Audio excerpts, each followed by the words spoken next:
Okay, my board says I am going. What do the websites say? YouTube, are you there? Looks like YouTube is there. What about Odyssey?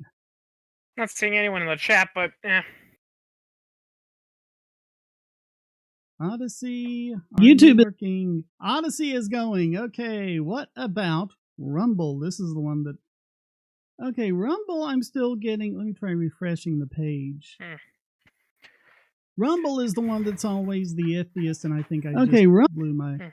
Okay, we are going on Rumble. I need to pop out the chat for that again. Okay. Yes, we are going on all three places. How's everyone doing tonight? Schism's here. He's saying hello in a really offensive Asian accent.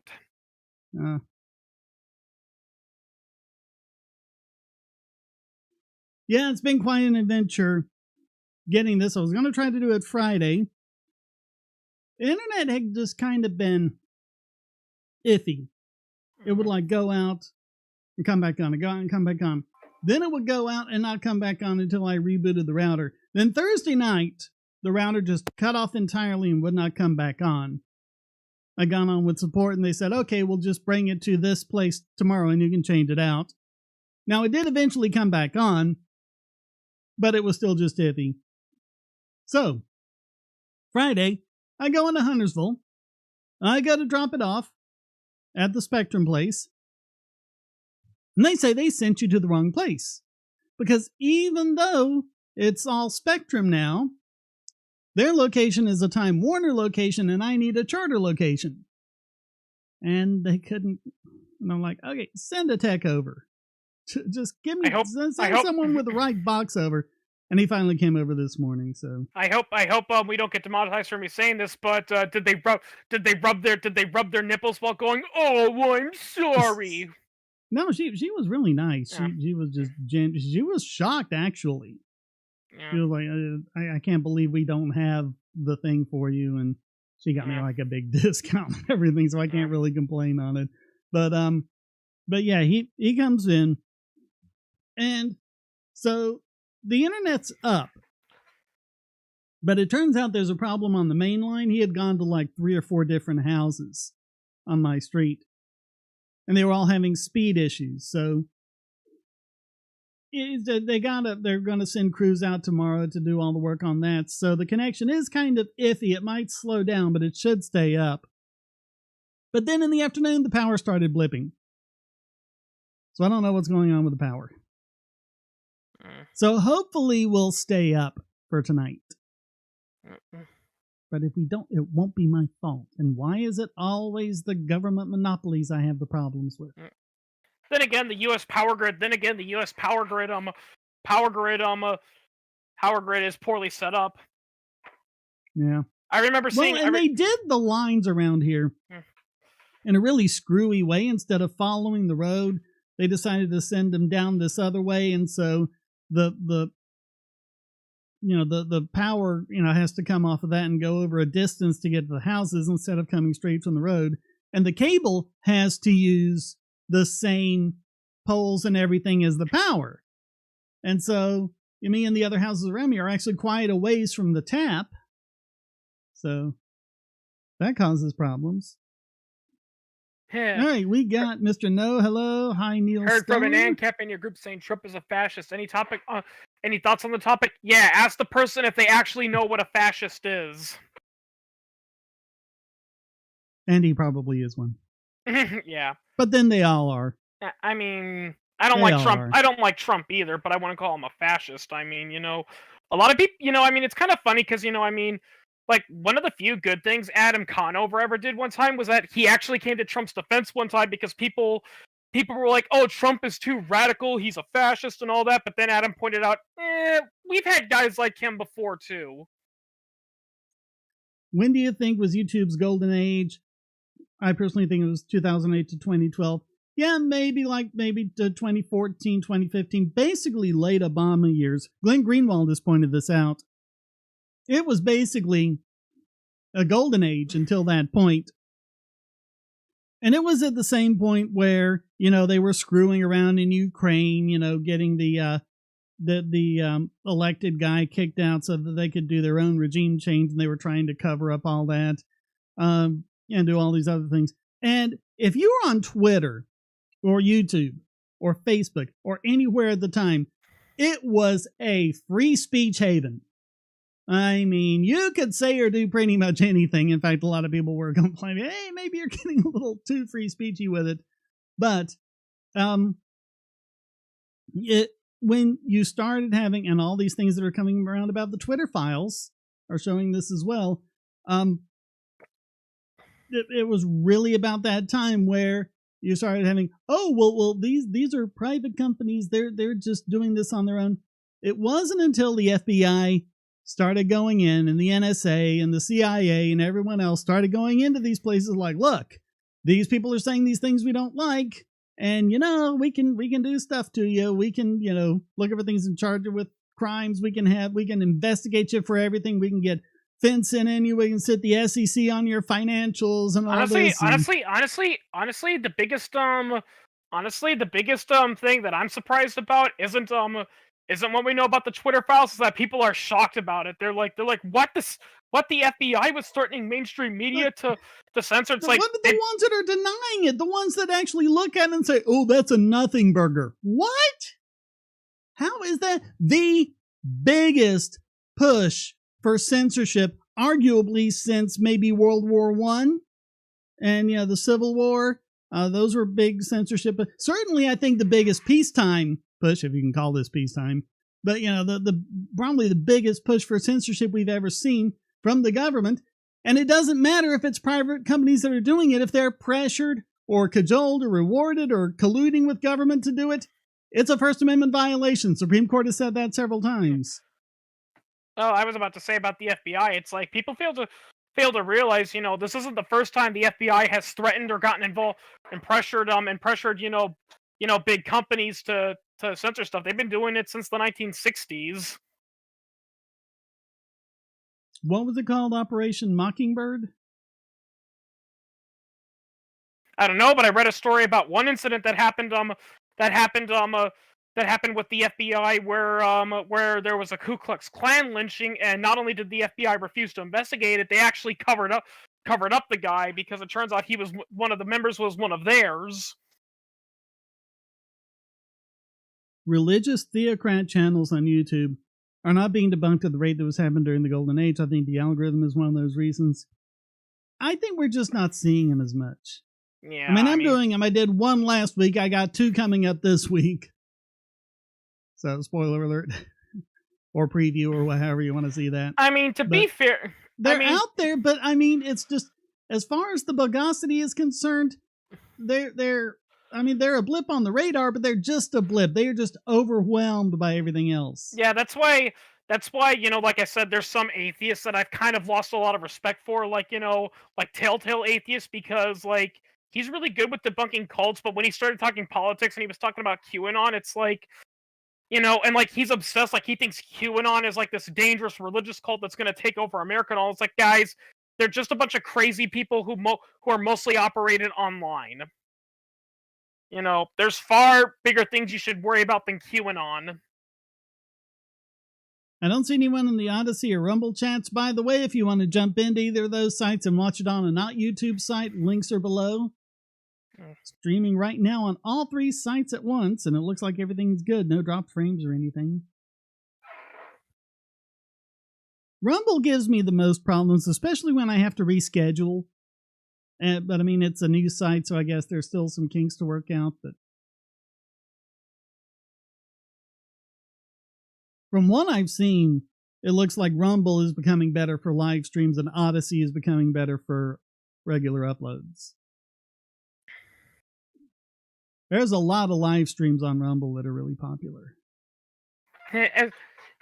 SPC wants to know, do you think the Bible supports capitalism or what? Well, the funny thing about the Bible is that if you really look at it, you can use it to support whatever you want. Like, no joke, I've seen some Christian communists say that the Bible supports communism. It's the big book of multiple choice. You can use it to find whatever you want. But what's the 10th commandment? I say this in one of the videos coming up, but the 10th commandment is one of the top 10. Thou shalt not covet. Isn't that the entire basis of a capitalist economy, coveting? Yeah. Wanting more than you have. Hey, there's all this. I want a 4K TV with good black levels. That's although coveting. to be fair, that can like I said, that can also apply to communism, because I'm sorry, a lot of communists, don't care about, the general welfare of the workers. They're just the type of people that says, hey, that guy has nice stuff and I don't have nice stuff. And I don't want to work to get that nice stuff. Time for the revolution. Well, that's the difference in capitalism. You actually work and earn it. Yeah. And you do that by creating a benefit for others and making their lives better in some way. Mm.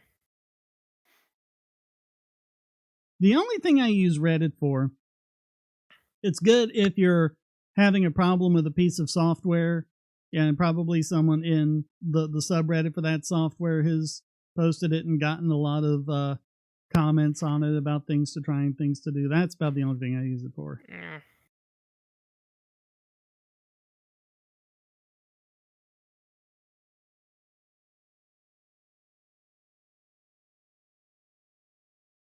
Oh, the TikTok hearing, that was a big joke.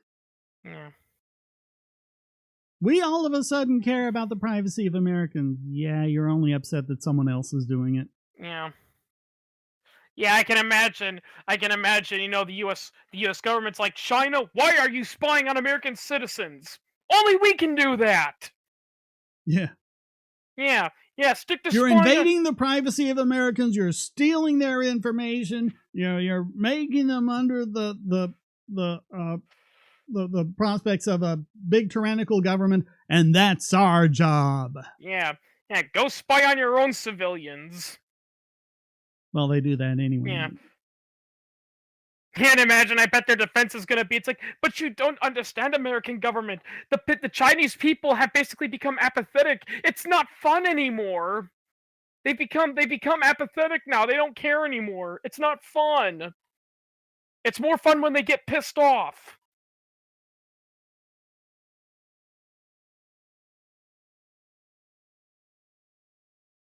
Some people use TikTok as a business model, and if it's banned those people around to work, yeah.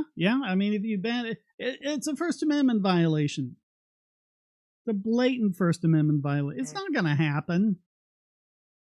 And even if it does, if they like order it to be taken off of Google Play or whatever, people are just going to get it somewhere else. It's another website that I don't understand why it gets so much hate. OnlyFans. In all honesty, because it's sex, and there's still a bunch of Calvinists around. Yeah. Well, and another thing too about OnlyFans also is that it's like they say it's prostitution. It's like, but when you think about it, all it is self-employed pornography, because it's like a woman's taking her clothes off and doing sexual stuff for money on camera. That's pornography, I bring up that you tell me it's prostitution, and I say so. Yeah. Prostitution shouldn't be illegal either. Well, yeah, I agree with you, but it just reminds me of that one funny joke I saw that one time where a police officer breaks into a shady hotel, and he's like, you're it's like, what are you guys doing? We're having sex for money. Well, then you're both are going to jail for prostitution. And then a camera guy goes, and I'm filming them. It's like, you're just shooting a pornography. Carry on. Neil Stone says a VPN could be used if it ban. You don't even need that. I guarantee you'd see all sorts of apps pop up, on the alternative app stores that are basically just front ends for TikTok, but they relay it through server in Europe or South America or Singapore or wherever. So you wouldn't even need a VPN; it would all be built into the app.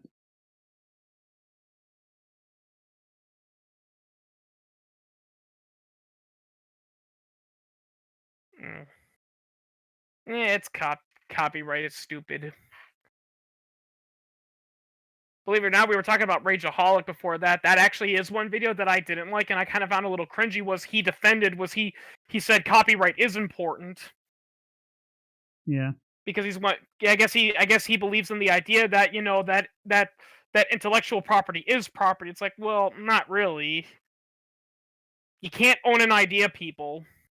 How do you get exclusivity over it and by any other than artificial means? Yeah. I own this bottle of water. It's I can stop other people from drinking from the bottle of water. If you try and take the bottle of water from me, then I don't have it anymore. And also, I can secure the bottle of water. It's here in my room. We can lock it up secure. I can put it in a safe if I'm that worried about it. And I can conceivably stop people from doing it. How do any of those apply to intellectual property? Anyone who wants to can just make a copy, and you don't lose anything. They say you lose the sale, but I mean, that's been debunked over and over again. Oh yeah, like like I don't know what's going on. Like they've literally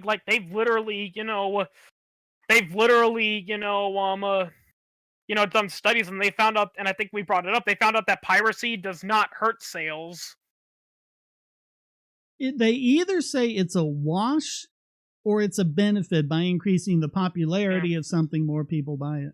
Actually, Pipsqueak brought this up one time in the chat, and he said, the biggest problem with a lot of and this is especially true in the games industry, is that a lot of people say it's like, oh, the reason people pirate is because they want the game, but they don't want to pay to own it. It's like, well, in many cases, the reason why people buy the game is because they want to play it, but they're in a situation where they can't buy it, quote unquote, legitimately. Either it's not available in their country, or or whatever.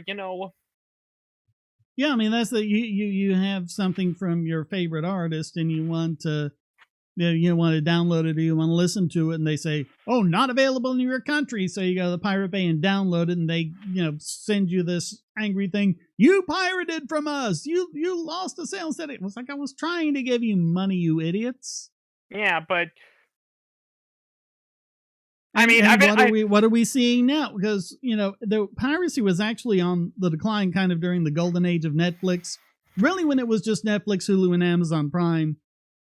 Now that you've got basically the situation that the cord cutters were trying to go away from, you need those, you need Disney Plus, you need Paramount Plus, you need this, you need that, and now you're back to paying $100 a month just to watch everything you want to.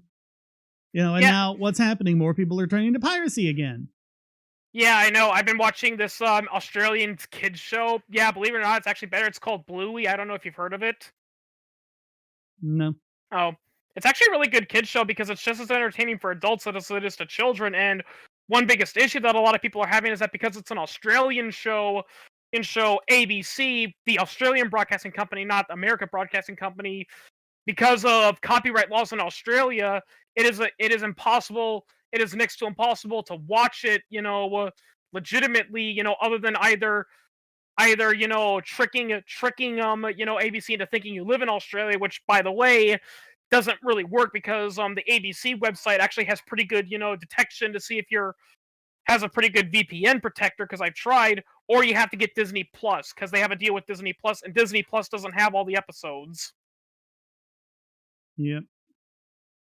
And it's baffling because there's even a lot of Australians people that are saying it's like, listen, there's people from all over the world that really love this show. Why are you guys not letting them watch it? It's just really dumb. Well, it's this outdated model. Yeah. I mean, like with movies, it used to be that if you released a movie, you had to make copies onto film, and the film transfers were expensive. So what you did was you released it in the U.S., and then you got the money from the U.S., and then you used that money to launch in Europe, and then Australia, and then everywhere else, and so you did it in stages. Now everything's digital, and they just download it. There's no reason not to have a worldwide release model, and a lot of them have done that, but it's still this idea of, oh, everything's got to be region protected. We're just going to, I never understood this with Doctor Who, because it's a British show, and I'm talking about episodes from the 70s or whatever. They'll release a DVD or a Blu-ray in Britain. It'll be another year, and that's region 2. It'll be another year before they release a region 1 for US viewers. And it's like, why make us wait? It's not like this is from the 70s, It's not like, that you want to wait for us to watch it on whatever it's on, Maybe that's the point. Maybe the whole point is they're deliberately withholding it so there'll be so much demand and then they'll release it. I don't know. I think it might be backfiring. Yeah. Well, yeah, that's a conspiracy theory. Especially with their animated releases. Yeah. Because they haven't announced any animated releases since Abominable Snowman, which is not to say they're not doing it, but it's just, especially Americans are like, I want to buy it, I want to buy it, I want to buy it. And then, it finally comes out. And, that's after all of the initial hype when it comes out in Britain. Yeah. And it just kind of peters out after that. And to be fair, history has demonstrated this. You should never base your entertainment thing you're developing based off of hype. Yeah, you need to generate some awareness and excitement for it, but if you base it all on hype, even if it's a legitimately good thing, you're setting it up for failure. But I mean, if you've got a show that's like all these, British fans and some American fans, and it comes out, and British people can buy it, and they're talking about it on all the online forums and subreddits and Discords and everywhere else like that. And the Americans are like, oh, I don't want any spoilers. I have to avoid this. Months later, it comes out for America, and they want to talk about it, and the conversation's already petered out. And they're off talking about the next thing. Speaking of ironic statistics, you mentioned no spoilers. They've actually done statistics to see, do spoilers ruin, TV shows or movies? Guess what they found out? Nope, they do not. No, for most people, they make it better. Yeah. Sounds weird, but think about it. What is the very first thing that happens in Romeo and Juliet? The very first thing. A guy comes out on the stage and tells you how it's going to end. Oh, yeah, that's right. There's that guy that says this is the tragic story. A pair of star-crossed lovers take their life, yeah. Yeah, this is the tragic story of Romeo and Juliet. They actually do that with a lot of plays. There's a lot of famous plays where they all start literally with a guy coming out and saying, this is the sad tale about the life and death of so-and-so. So you know what's going to happen. Yep.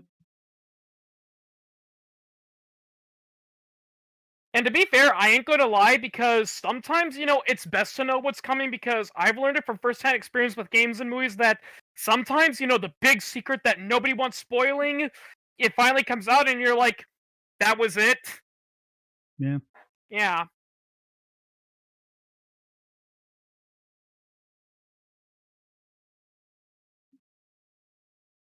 Yeah, I hate it. I hate it when, like, stories aren't really about what happens, but how they happen. Yeah, exactly.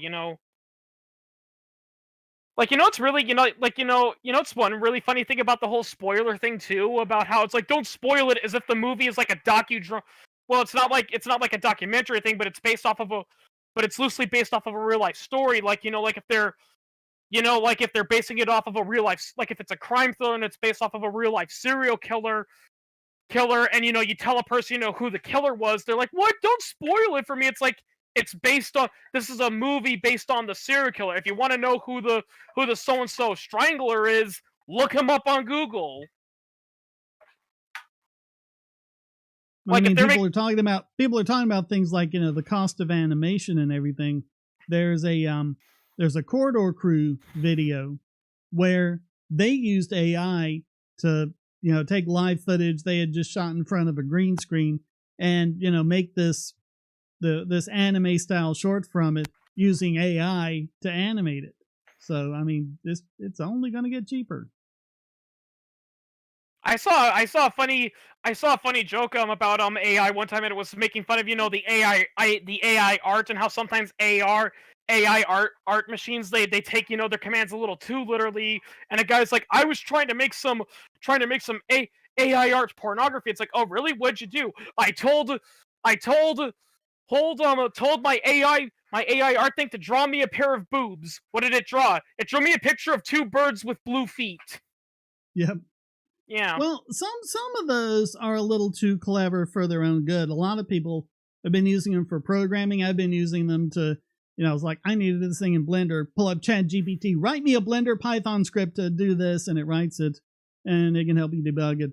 But it's like, some of those language models, You might think, okay, I want to use the nice big 4 gigabyte model and not the 2 gigabyte or 400 megabyte model or whatever it is. But if you use like a medium sized model and you say, I want to do some coding, and you paste in your code, the AI is going to say, okay, this guy wants to do some coding. I see some bugs. Let's fix the bugs. If you use the big, massive multi-gigabyte model, because the AI is going to try to do whatever it thinks you want to do, and it'll look at it and say, oh, this guy wants to write buggy code. Okay, I'll write some more buggy code for him. Yeah. I ran into that some with doing subtitles. You do the massive, large English model, and it does a pretty impressive job, especially with a lot of complex proper names and things like that.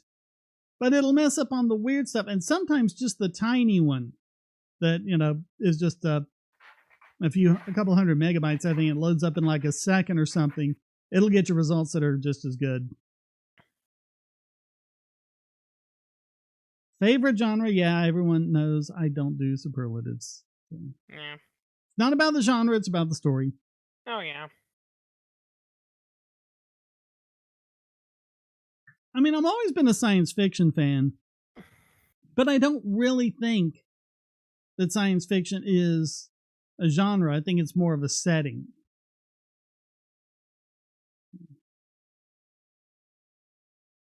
I mean, I guess it all depends on how you define genre. But it's not a genre the way, Western is a genre. Because Western is more than just something set in the Old West. It's, a particular, type of setup, I mean, there's science fiction Westerns, there's fiction. Yeah, there's fictions about cowboys and Indians fighting with diesel punk equipment, Yeah. Or I mean, if I steampunk, or Robert Heinlein, I forget the name of the story. It's where we get the phrase "an armed society is a polite society" from. It's about a futuristic society that modeled itself after the Old West. If I recall correctly, wasn't Firefly and Serenity, wasn't it partially a Western film? Yeah, because they were looking at the frontier worlds. Yeah. And they were basing it on Westerns and the look and feel of Westerns and the kind of stories. Yeah, because I mean, I haven't seen it, but I saw its IMFDB page, and it explains that a lot of those frontier planets, because they're poorer than the ones that are more closer to the Alliance. They don't have some of the fancier space guns, so they actually use old Earth weapons, that are literally hundreds of years old, like lever action rifles and revolvers, because that's all they can get a hold of. Well, and when Gene Roddenberry sold Star Trek to NBC, he called it Wagon Train to the Stars. So yeah, that's not that that happens all the time. Science fiction in like a medieval setting with swords and armor or whatever. A bunch of those. Yeah.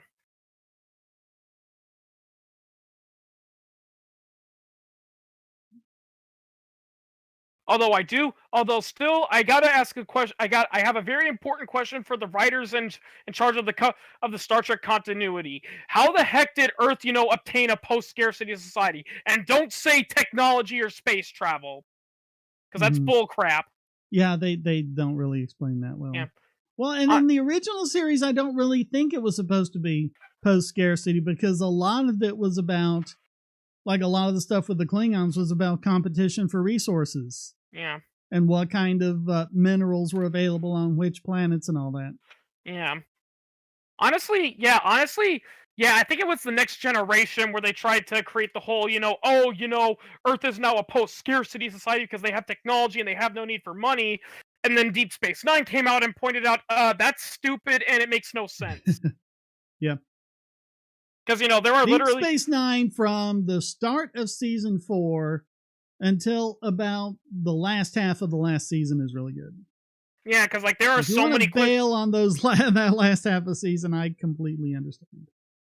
I've seen some clips from Deep Space Nine, and there are so many, episodes which are dedicated to to, other alien species, pointing out the illogic, about especially the Ferengi.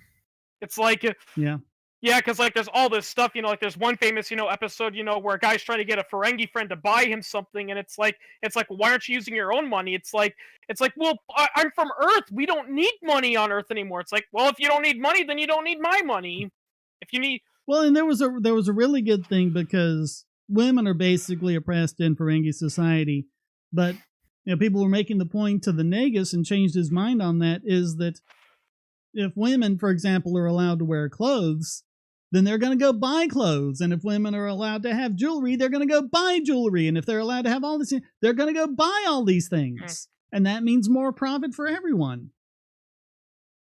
yeah, And then again, in that last half season, they kind of blew it and said, no, socialism is good. We're going to do that. yeah. What did I just say about superlatives, people? I'm eclectic when it comes to music. I'll listen to classical, I'll listen to heavy metal, I'll listen to jazz, I'll listen to all sorts of stuff. I have a love-hate relationship with punk music though. I mean, they would do so many good things about pointing things out. And then that last bit, like one of the things they had over the years is there was a Holosuite program that was a Vegas casino in 1962. And in that last half season, when they kind of got, as we would say today, woke, and preachy and everything, Cisco gets, on his high horse about like, Jake, you shouldn't go to that because that was a time of segregation and people who look like you and me wouldn't have been allowed in there. And, Jake's trying to argue with him. And I'm like, Vegas was integrated at that point. Oh yeah, And the casino, it was pretty much the insistence of the casinos. Oh yeah, it was the first major city to integrate in, I think, 1960. They would have been integrated by that point. So yeah, and I mean, and the reality is, and we brought this up, it wasn't because they were kind.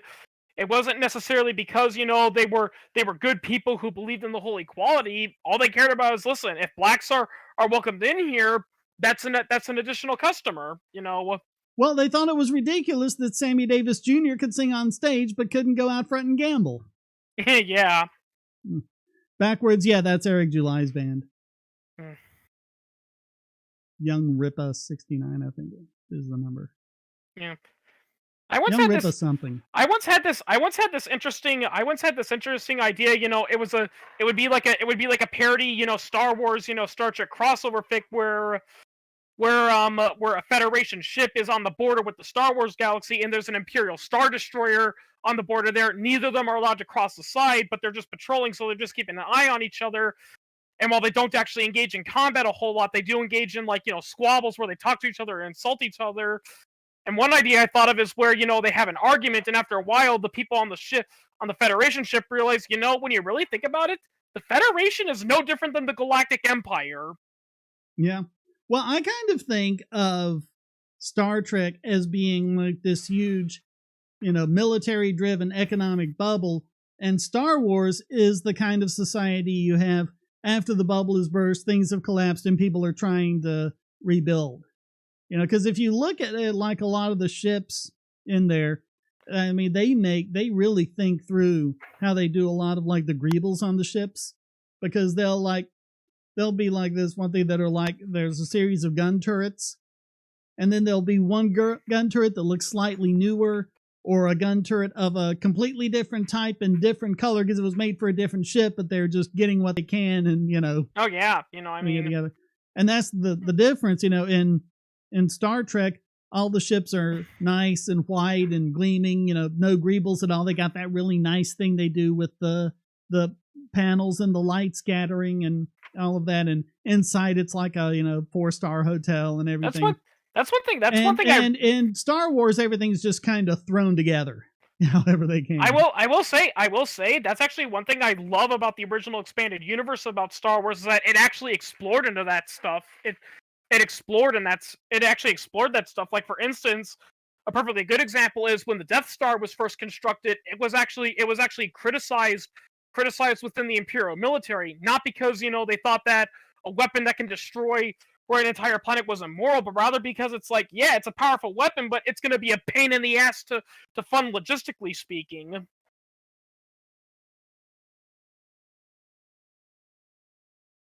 And if I recall Not sure correctly, about what.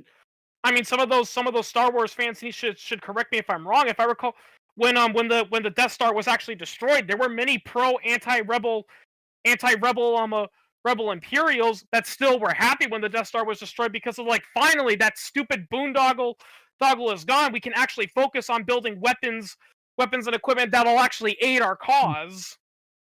Think about the Star Trek Enterprise up on blocks. That's yeah. Yeah, I don't know about the Uganda law, but Pipsqueak, the phone thing, and I lived through this because I can tell you all about it. When I was growing up, AT&T had their government-granted monopoly under the same title of the same act that they wanted to do net neutrality in. So this is how the internet would have been. You had like your choices of colors for your phone were black and puke green. They you couldn't. They were hardwired into the wall, and you had to be within like 2 or 3 feet of the phone at all times. And to quote John Stossel, you couldn't install an answering machine. Nope. You couldn't even plug one in. Yeah, that RJ11 connector wasn't a foreign thing. Device, they called it. That's what John Stossel said. Yeah. It's like, a foreign device, they called it. And so they finally, after a lot of outcry, they put in things like touch-tone dialing. They allow people to do answering machines. They allowed people to have the connectors so they could install third-party phones and answering machines. And then the judge broke up the monopoly. Well, I think it was sometime during all that. I'm not really sure at what point, but the judge broke up the AT&T monopoly. And everyone was screeching, "Oh, this is going to be so horrible. Our long distance is going to be incredibly expensive, and it's going to flake out and drop and everything." And it was the exact opposite. You had, MCI and all these other companies that were competing with it. Long distance actually got cheaper. There was competition. It got better. The calls got clearer. It was the exact opposite of what everyone had said. And what you're seeing here is the progress of that, because used to be, if you dialed outside of your immediate area, you could dial like in your own town for free, but if you dialed outside of that, you had to pay like per minute of the phone call, or you could call collect and reverse charges and things like that. And it just got cheaper and cheaper. And then the cell phone companies got in and got some real competition. You got it to where, you could have a friends and family plan. You could call, anyone in your contacts list, without any extra charge. Then you could call anyone on the same surface without any charge. And now I think it's pretty much universal that you can call anywhere in the US and Canada without any charge at all. That would have been completely foreign to people in the 70s to say, you can call, Washington State, you could call Tampa, Florida, you could call Montreal, Canada. No long distance charges. They call that a fantasy. But that's what a free market gets you, as opposed to a monopoly. Also reminds me of a funny joke I saw about the Soviet Union. Where where it's like a Soviet scientist meets an American scientist, and the American scientist is like, "Wow, I can't believe I'm with Boris Azov," or whatever. It's a cliche Slavic name. It's like, "You've won all these awards for science. You've won all these, stuff and all that." And he's praising him, and after telling his story, the Soviet scientist goes, "Whoa, back up! You can get paid for being a scientist?" Yeah. Yep. Yeah, and you can get paid for writing video games too. The guy who created Tetris never got paid for it. Yeah, people. The reason why we hear so little about Soviet engineers and their accomplishments isn't because of biased Western media. It's literally because the Soviet Union had the policy of collectivism, and if you invented something great, it's like, "Oh, no, you didn't invent it. The workers of the Soviet Union did." But I was and the best you're gonna get out of it is they'll give you a medal and that's it. Yeah, they'll give you the People's Medal for the Advancement of Science and that's it. Yeah, things get less expensive over time, provided governments don't regulate it to oblivion. And it's amazing how people don't learn the lesson.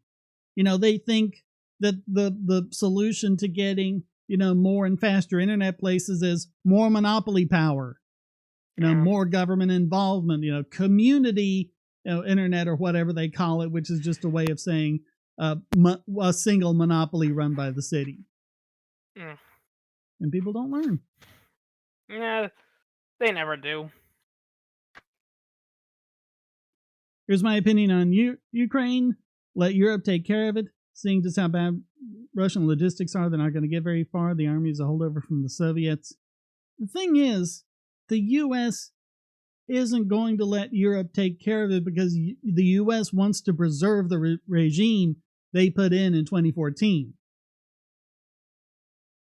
Glenn Greenwald, this is over on Rumble because I think we get kicked off of everywhere else, but he has I think it's a weekly show called System Update, and it was last week's, I think, his first segment on it is just this amazing summary of the recent history of Ukraine from the Obama administration to today, why the U.S. was getting involved, why they were meddling, how they managed to, back the coup and everything. It's really great.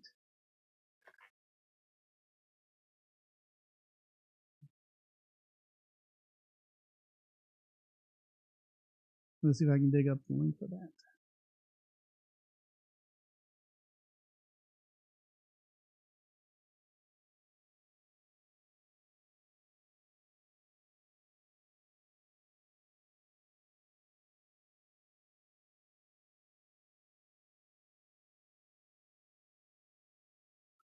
And let's see if anything's going on in other chats. Okay, I'm going to ignore that guy on Odyssey and no one on Rumble.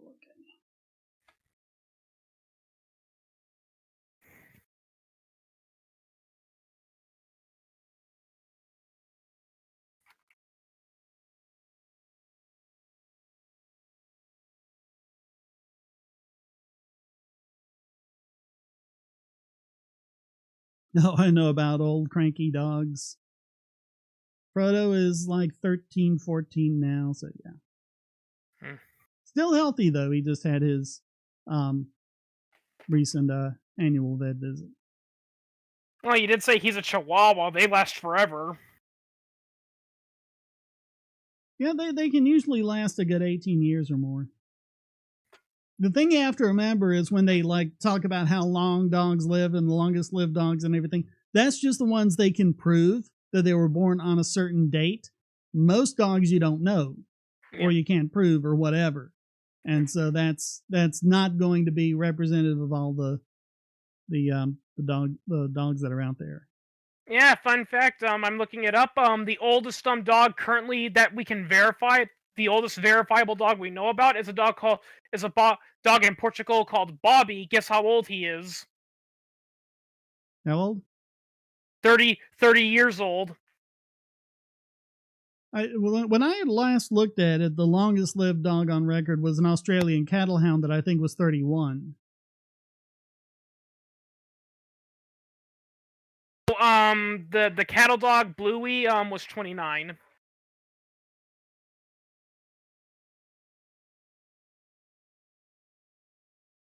Okay, I'm gonna put this link in. I think this is it. Hang on.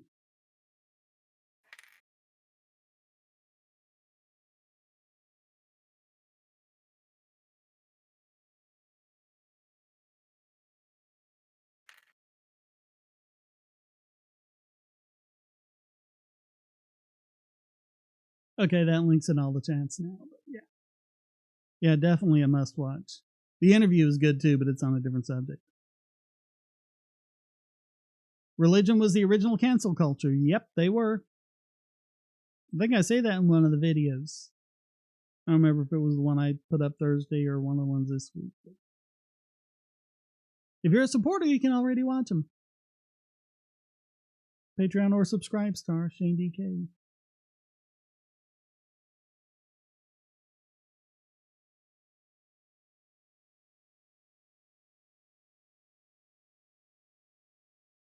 Oh, they cancel the frick out of you. They draw you and quarter you.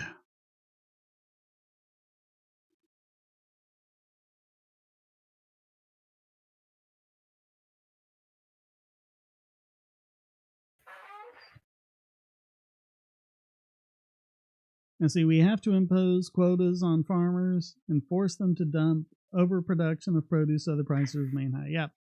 We got to pay them to destroy crops. Really, really funny section in Catch 22 on that. I mean, I was just pointing out that the fact that it's ironic because some people actually don't like lower prices because they think, holy crap, lower prices, that means things are crashing. Well, and also, oh, they're lowering prices. That's cutthroat competition. We need to stop that.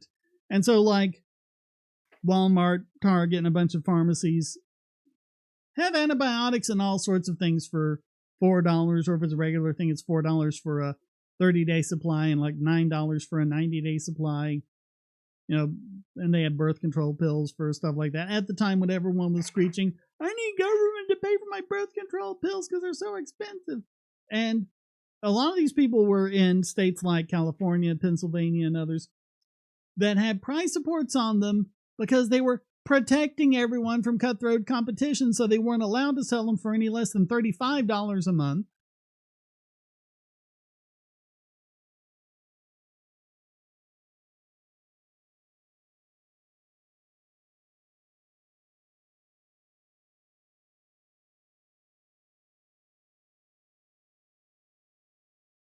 I was in a TJ Kirk video? That's weird.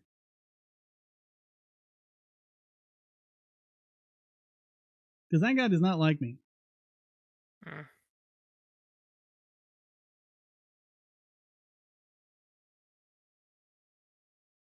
Russia's imploding internally, but maybe not in a good way, because if Putin loses power, the people who would be most likely in line to take over, Putin, from everything he's said and everything he's done and everything we've seen, is not out to destroy Ukraine. He just wants those territories that used to be part of Russia and were never historically a part of Ukraine. There are generals, there are other politicians that are under him who just want Ukraine obliterated from the map. And those were the ones that initially tried sending troops through the north, because if Russia's going to obliterate Ukraine, that's what they're going to do. They're going to go straight through the north. And it was Putin who said, no, let's pull back on them and just defend the territories. But yeah, if there's like an internal coup and Putin loses power and one of those people take over, oh my God, you are gonna see Russia go into Ukraine if that happens.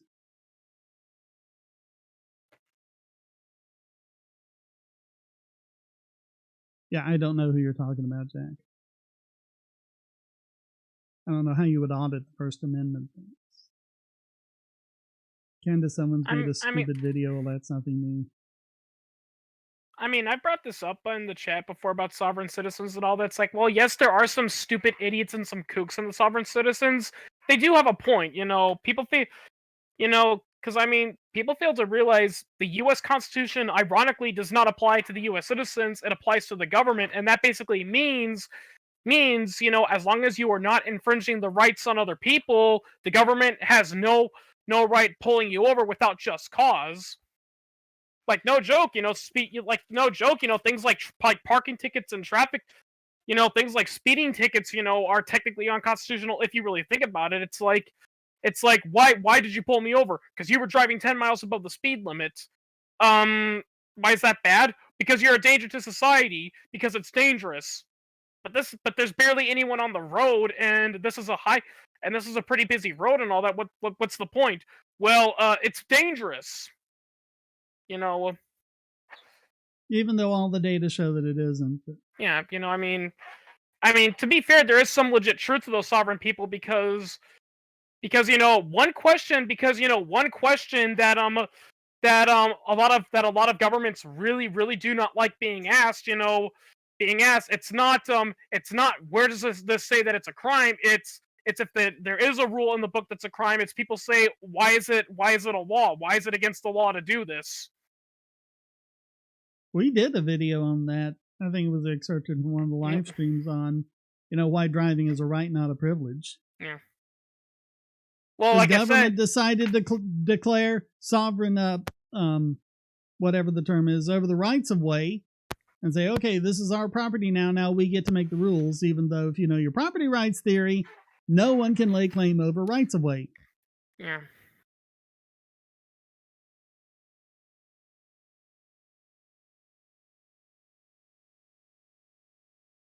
I still find it funny how people use driver's license, as a reason of why we need government and all that, And of course, their common thing when I point out that they don't work is that, well, that's because the government's lazy and they're not enforcing it enough. It's like, that's the point, yeah. Yeah.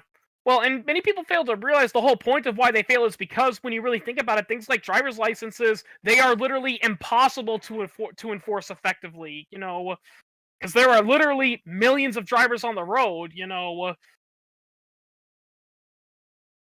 how are you going to send someone to every single individual driver and make sure they're obeying all the traffic rules 24/7?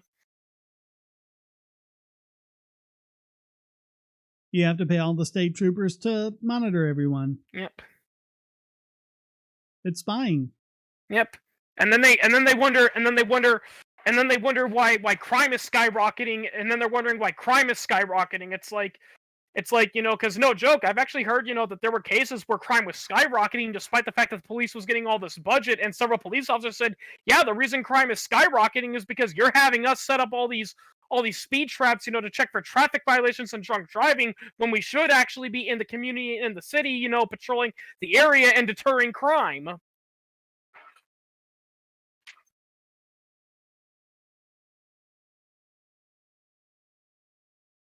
Yeah, there was that one Alabama police officer that brought that up, and he got fired because of it. Yep.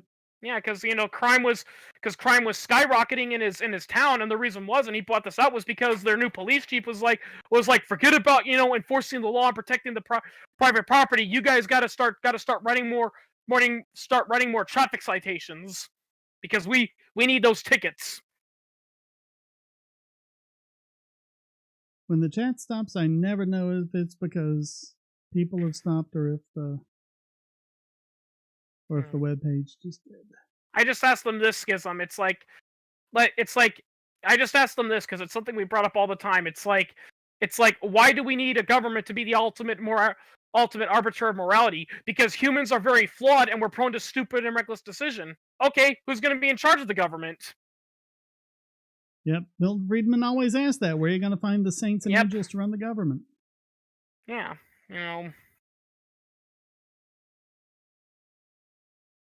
Jack, I'm one of those metric plus Fahrenheit people. I'll argue for Fahrenheit all day long. Celsius is just a dumb. I said it. Celsius is dumb.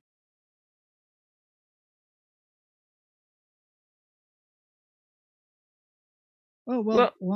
There is 0 degrees and boils at 100. Okay, so. Not to mention, here's actually a legit flaw I've actually heard from people about the whole Celsius thing, is that there's actually a major problem with that. Is that it's like, well, it makes sense. It's the boiling point of water. It freezes at 0 degrees and it boils at 100 degrees. Yeah, on Earth, but people fail to realize, a boiling at sea level. Sea level. When there's not a cold front coming through or anything like that changes the pressure.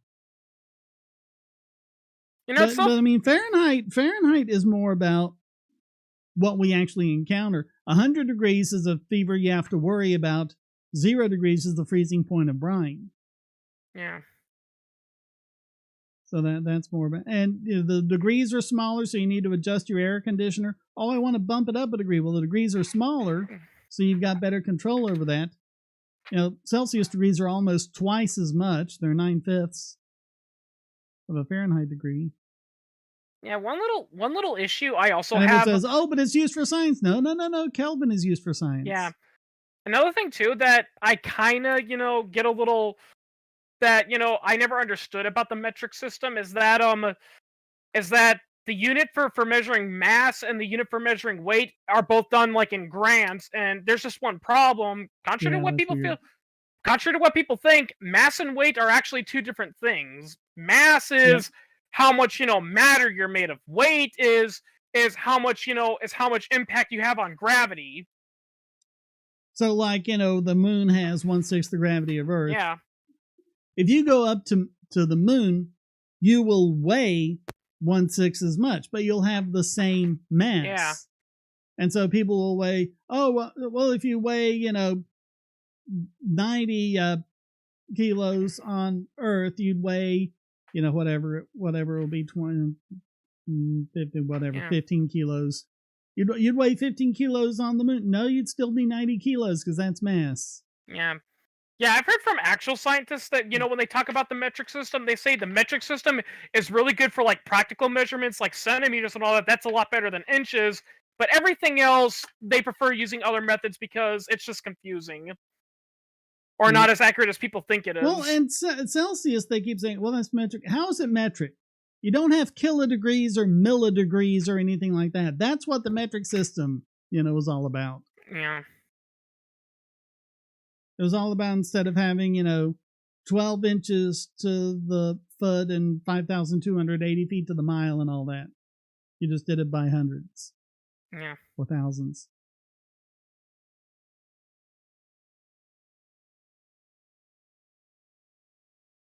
Well, to be fair, Schism, it's not just conservatives that that glorify rural life. I've actually, believe it or not, I've seen a lot of communists, glorify rural life.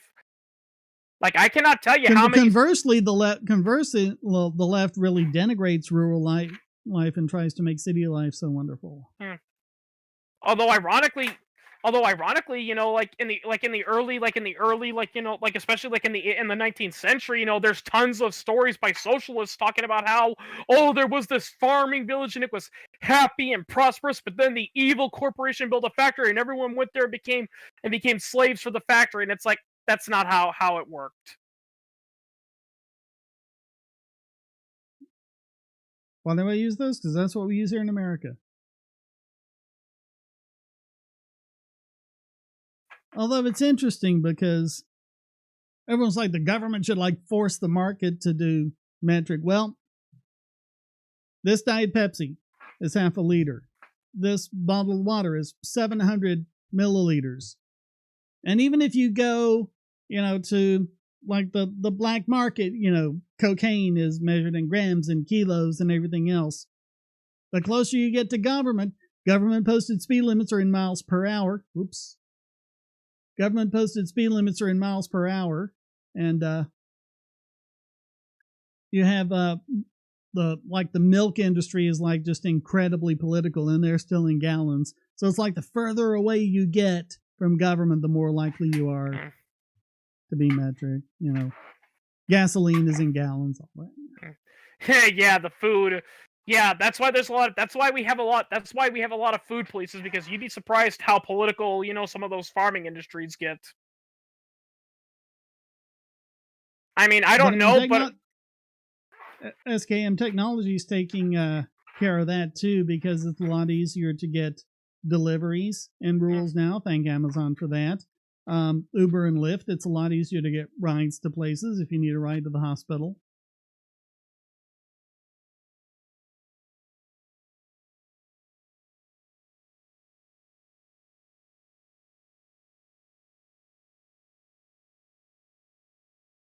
That's what I did when I had my heart catheter last year. I wasn't going to be able to drive home, and Heather was just so stressed out about it. We just got a lift there and back, and that was just easier. A heart catheter, didn't have to worry about finding a place to park or any crazy stuff like that. A heart catheter, but I thought those went in your pee-pee. Nope. Yeah, catheter. I've heard that's a word that, gets applied to one particular thing when it's actually not there. Like, everyone thinks that catheters involve, the urinary tract. It's like, no, a catheter is just a tube, Well, yeah, I mean, they can. When I was in the hospital after the accident, I had a catheter in for, days. Well, to be fair, you suffered damage down there, and you did say you had some nerve damage that took a while to. Well, and I couldn't like get up to go to the bathroom or anything. Yeah. So yeah, you just got to lie there and recover. But no, the heart catheter, I still got the little dot right there where it went in. That's where it went in.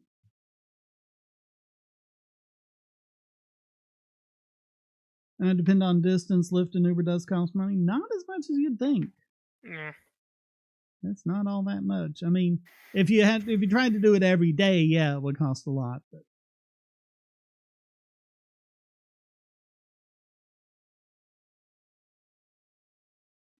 that's what kind of drives me crazy, because most of my medicine I can get delivered.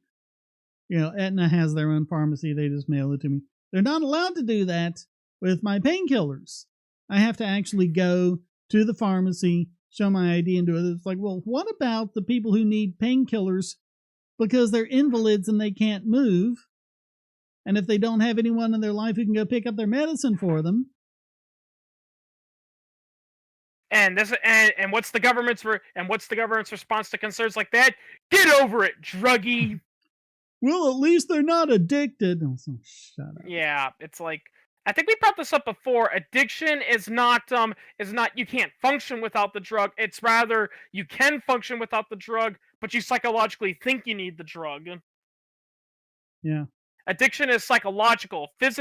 Like, if you are in so much pain and the only thing that touches it are opioids, that's not an addiction. Right. Yeah.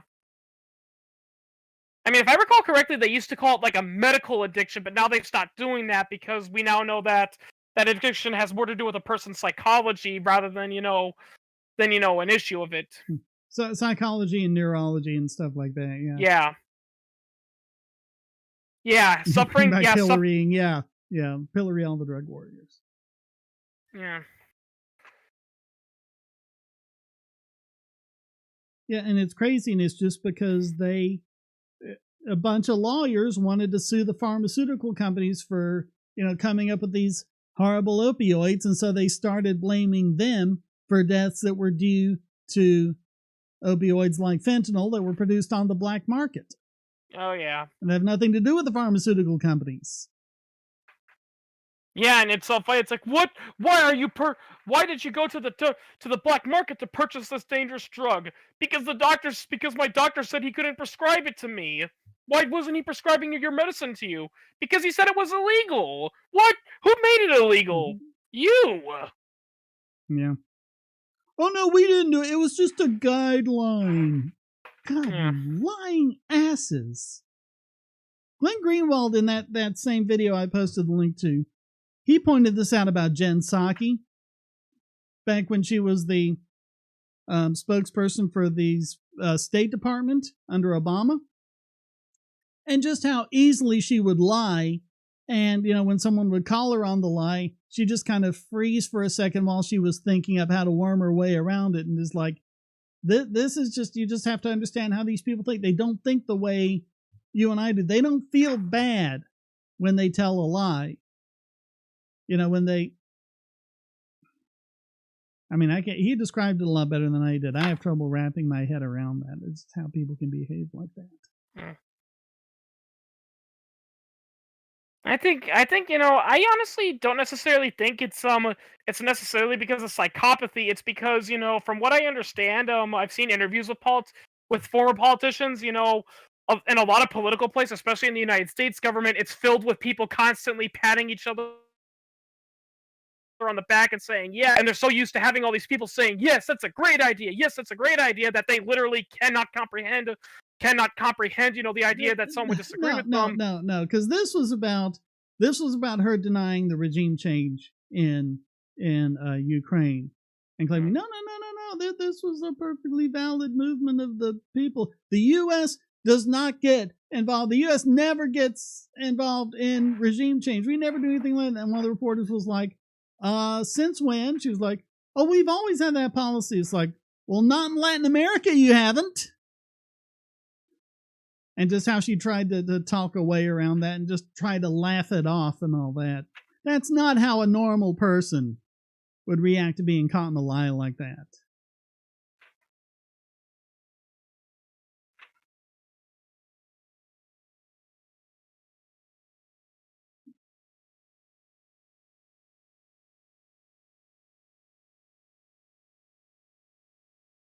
Yeah, they don't deserve anything but contempt.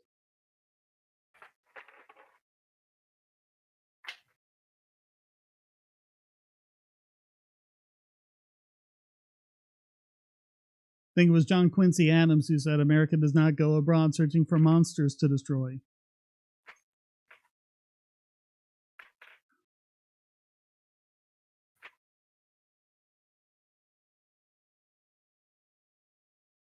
Tenth Amendment Center, their videos have a lot of good quotes on that too. Didn't Slaughterhouse 5, make fun of the whole concept of you have to build a weapon for a boogeyman that's not out there when that guy comes across that alien race and they develop that super powerful weapon that can destroy an entire planet, and when he asks them why would you develop such a weapon, they're like, well, someone was going to invent it. Yeah. Yeah. We had to develop the nuke first because if we didn't, Hitler was gonna. Fun fact, I was actually talking about this thing, Watchmen and all that, and like there's so many people that defend Ozymandias in Watchmen. It's like, well, he had to kill those people because if he didn't, there would have been a nuclear war that would have killed much more people. And I'm just saying, people, that was the exact same justification for developing nuclear weapons in the first place. If we don't develop nuclear weapons, Japan will never surrender, and we'll have to invade China and Japan, and we'll have to kill every single Japanese person. That'll lead to millions of people dying, and it's like, I'm not so sure about that. I mean, by 1945, Japan was pretty much defeated. I mean, yeah, there were extremists within the military that are like, oh, no, we can still fight. We'll fight to our very last end. But logistically speaking, they weren't going to last long. Rorschach was right. Yeah. Fun fact, according to Alan Moore, he was actually shocked when he found out that Rorschach, was so popular. He's like, I don't get it. Rorschach, I deliberately wrote Rorschach, to be this idiot and to make fun of, Steve Ditko characters. And everyone kept pointing out, well, he's in the right, Yeah. Yeah. I don't know who Alan Moore was thinking was in the right on that, but. Well, Alan Moore later admitted in like an interview that V for Vendetta and Watchmen, he admitted that they weren't his best works. And he said, literally, when I wrote those, that was just like a large epic rant that I had towards Margaret Thatcher and Reagan, respectively. Yeah. Which is definitely the case with the original Watchmen, yeah. Yeah. Though the thing that's kind of ironic about the anti-Thatcher thing he has is that, if I recall correctly, the original plot of the original novel for V for Vendetta, the whole incident in Britain happens because Margaret Thatcher doesn't get elected. Yeah, the Labour Party gets elected, then World War III happens, and because of the Labour Party, England collapses economically, which allows a fascist party to take over. Well, it ends up being the Labour Party turns into the fascist party. Yeah. Because then they decide they have to suspend elections, and no one other than Labour Party can get in power. Or the Norse Fire Party, as they were called. Yeah. Like, that's actually a thing I've heard that the film got extremely wrong. The Norse Fire Party wasn't a right-wing, extremist party that happened, before the disaster. They were actually an evolution of the Labour Party because, like I said, I think after the Third World War and the economic collapse, England was in a crap hole, and the Labour Party didn't want to lose power, so basically they became the Norse Fire Party. Another thing, too, that I think gets ignored about the original V for Vendetta is that, while it's kind of shown in the film, they try to justify him and make him heroic. Whereas if I recall correctly, in the original graphic novel, V was just as bad as the Norse Fire Party. Yep. Like, he would, like, when he launched his terrorist attacks, he would not care, like, if there was going to be innocent people there. From his point of view, because people fail to realize that epic speech he gave about where he said it's like, you people, people about the Norse Fire Party to take over. He wasn't doing that, like as a means to try to wake them up and point them out. That was actually his way of saying, this is why I do not care if I kill innocent people in the process, because I don't see you as innocent. You're just as guilty. Yep. Yeah, it was a very different speech in the graphic novel than it was in the movie. Yeah. V was not a nice person in the novel, and the irony, people, is that by wearing those Guy Fawkes masks, you're actually ironically supporting statism because Guy Fawkes was not an anarchist. Yep. Yeah. Yeah, people are it's so funny because so many people are saying, well, if Guy Fawkes wasn't an anarchist, then why did if Guy Fawkes wasn't an anarchist, then why did Alan Moore make him these icon? Well, first of all, it wasn't Alan Moore that did it. It was someone else. I think it was one of his writers, and that writer said the reason why it wasn't because I supported Guy Fawkes. It's because Guy Fawkes was the only person that ever entered the House of Lords with honest intentions. Yeah. So it was done out of. And also, it was kind of the same thing. Guy Fawkes wasn't any better than the people he was trying to overthrow, and V in the graphic novel isn't much better than the people he's trying to overthrow. Yeah, because if that's I recall, kind of the point. Because if I recall correctly, V doesn't even, he wants to bring on the anarchist society, but he doesn't want the anarchist society, where it's like everyone, is in charge of their own destiny and and they only follow, the law, the common law of, self-contradictory of first principles. V was the type. It's like, yeah, I want it to be a free for all where everyone's free to do whatever they want to each other, even if that means raping and killing. Yeah, they had like a cousin of King James who named Elizabeth. She would have been Elizabeth II, and she was like 8 years old or something at the time, and they were going to put her into power and basically be the puppets behind it, and have her set up the Catholic government again. Yeah.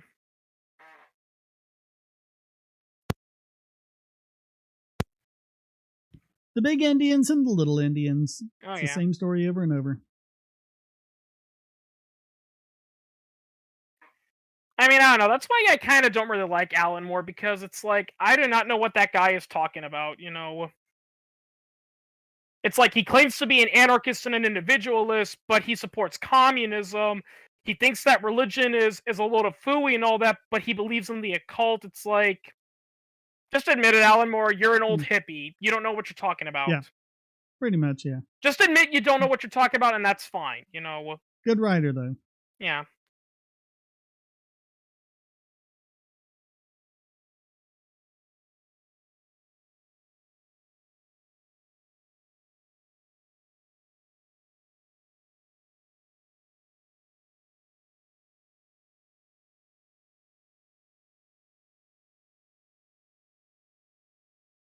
Schism, I think that was due to resentment. What do you mean due to resentment? What were you talking about? Schism said, I think that was due to resentment.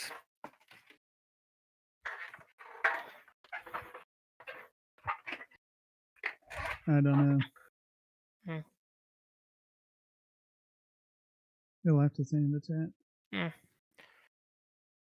Yeah, speaking of comics and all that, one video by Rageaholic that I did like by Razor Fist was a video he did about, it was in response, to all the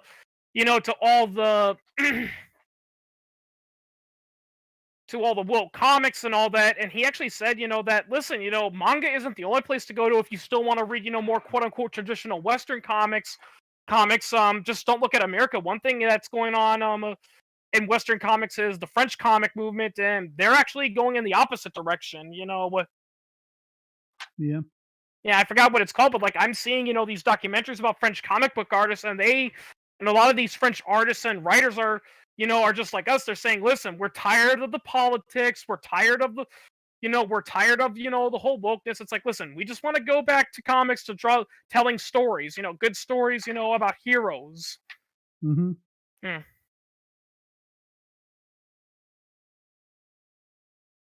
And speaking of good stories, oh look, we did a good thing. We made the Little Mermaid black. It's like, okay, what do you think you're doing by doing that?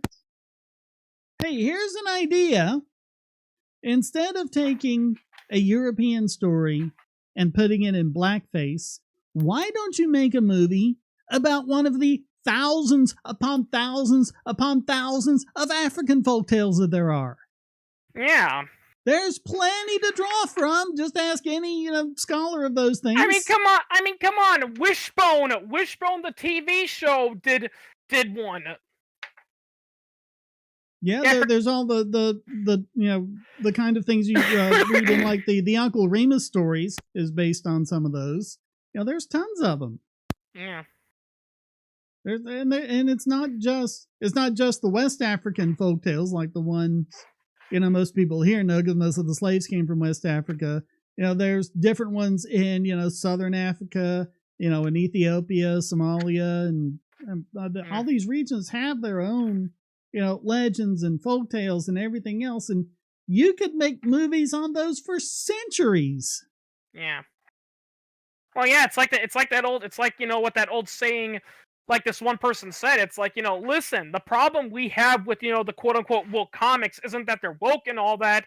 It's that you're doing it to well-established characters. It's like, yeah, Superman, let's not make him Superman. Let's make him super trans person who identifies as a pansexual alien, non-binary person.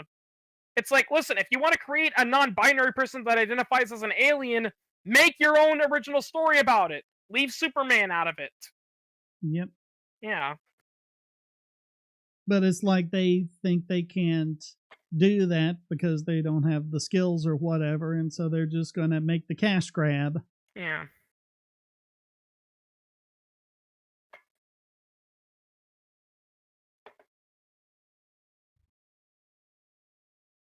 But it was a lot better. Things were a lot better.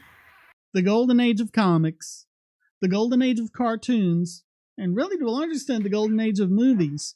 Most of the best things were made when these people had no idea that people would still be watching them decades later.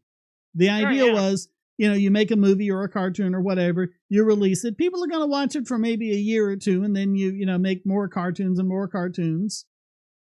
And they were just trying to make the kinds of things that they would want to watch. Here's a fun fact. They weren't worried about all these, they weren't worried about their legacy or anything like that.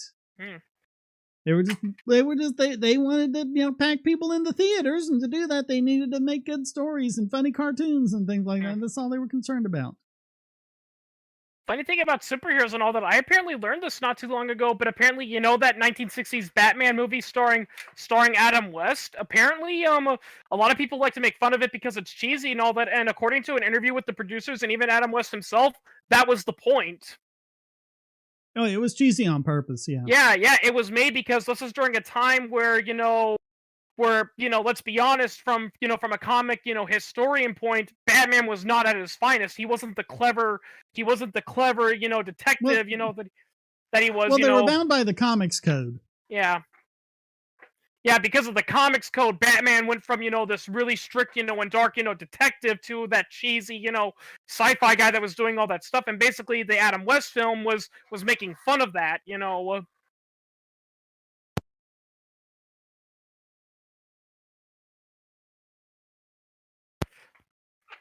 Like no joke, when Tim Burton made his Batman movie, the biggest controversy about it was that it was dark and relatively violent and all that, and so many people were like, it's like, oh, but I watched, the Batman show as a kid and it was lighthearted and all that, and the basic response was, lady, have you read the original Batman comics before the comic code was enforced?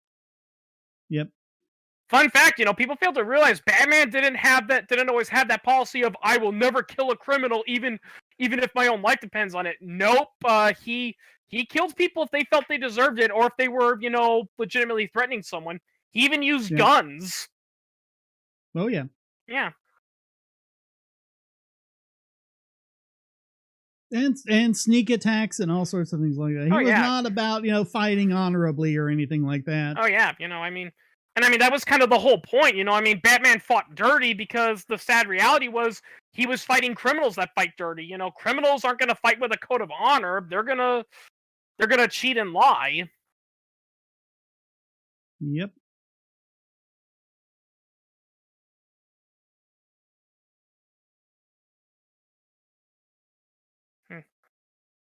In fact, a lot of people have actually pointed out that Batman's, code of ethics, is actually not helping, Gotham City, because it's like, there are all these criminals that clearly, like, I'm not saying they need to die, but they need to be gotten rid of. They need to be thrown in a maximum security prison, locked up and monitored, and never be allowed to re-enter society. But because of Batman's ideology, that doesn't happen. They get sent to Arkham Asylum, where they often escape. Yeah, SKM. Bugs Bunny cartoons would make people violent. Violent video games would make people violent, and porn will make people rapists, and there's and none of them are true. Fun fact. None of them are true. Fun fact, one reason why there was a strong anti-porn movement was not because they were turning into rapists, but there was a legit belief that that watching porn, even straight porn, would make you gay for some reason. Yeah. Yeah. Yeah, it's like, how is watching a man and a woman having anal sex gonna make me gay? I don't think Harley ever turned good in the main Batman line. I think it was just the Suicide Squad timeline where she did that. Yeah.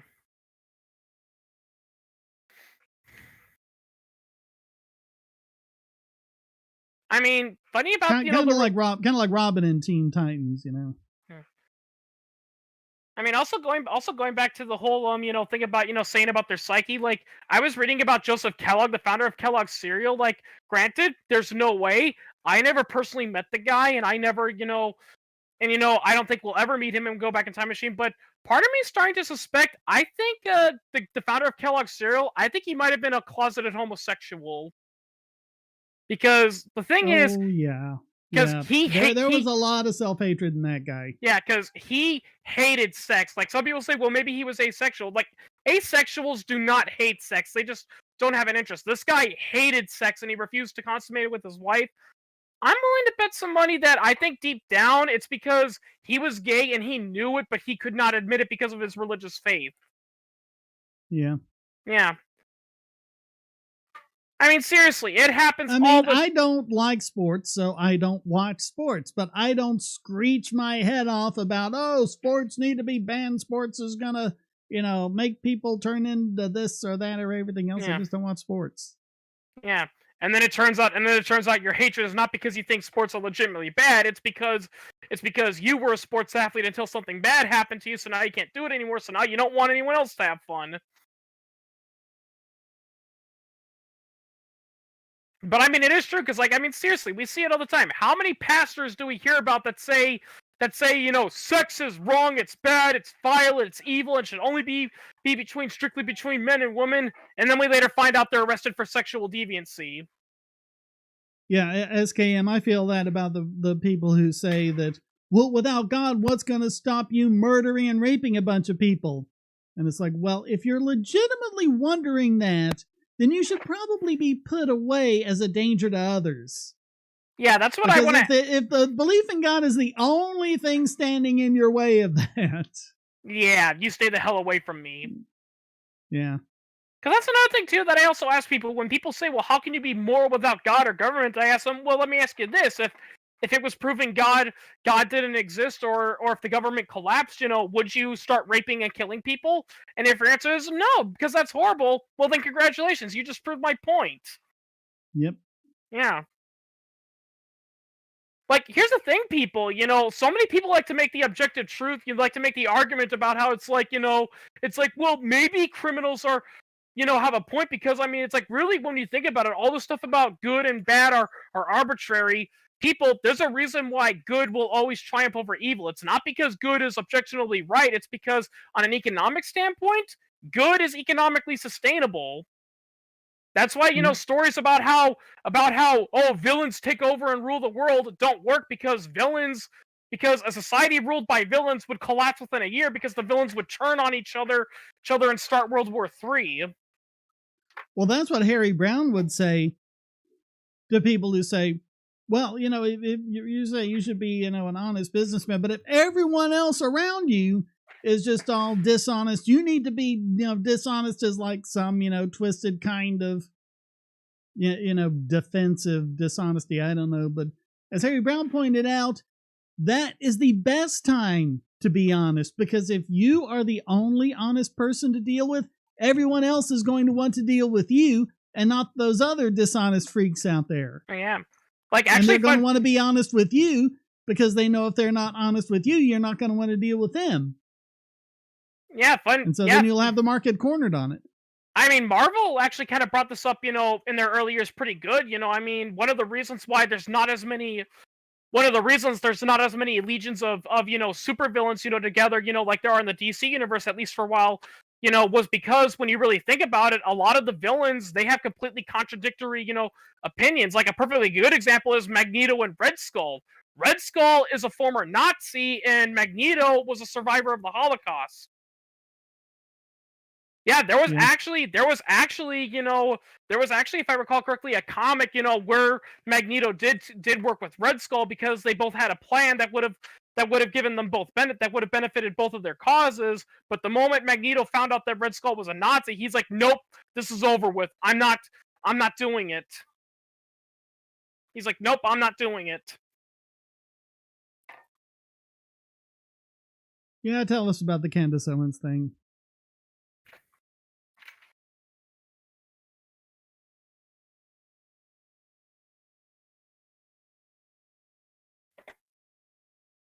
The line between Batman as a hero and Catwoman as a villain, that was always kind of fuzzy.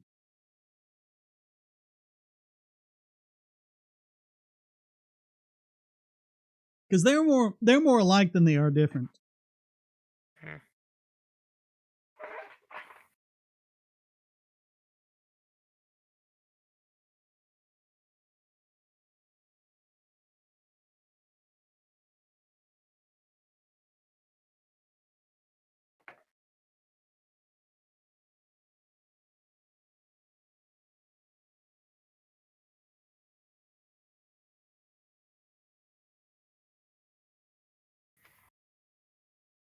And it's not a good story if your heroes are all 100% good and the villains are all 100% bad.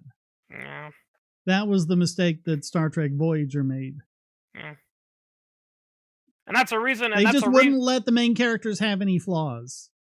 I mean, if I recall correctly, that's the reason why Batman was more popular than Superman for a while, was because I remember seeing, documentary history, because the early Superman, he was a goody-goody two-shoe. He was indestructible. He had no flaws. It's like, oh, you have a death ray. Oh, he's immune to the death ray and all that. And, yeah, it was nice and fun for a while. But after a while, people were like, when you think about it, that's kind of boring. Well, that's why they had to come up with kryptonite. Yeah. Well, and that's one of the reasons, why Batman became so popular, was because he was a hero, but he was a flawed hero. He didn't always win, and he made mistakes. And what ultimately made Superman popular again is that while they still made him all powerful, they also made him so.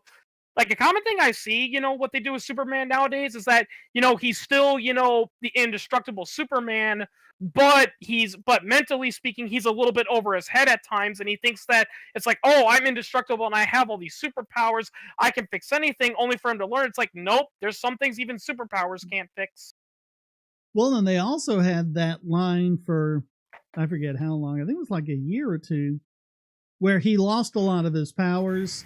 And the I forget exactly how it happened, but the Fortress of Solitude didn't recognize him anymore, and it sank into the ground, tried to pull his uniform off, and he was able to rip off two pieces of his cape that he kept around his wrist, and that still gave him some of his powers, but he was immensely weakened.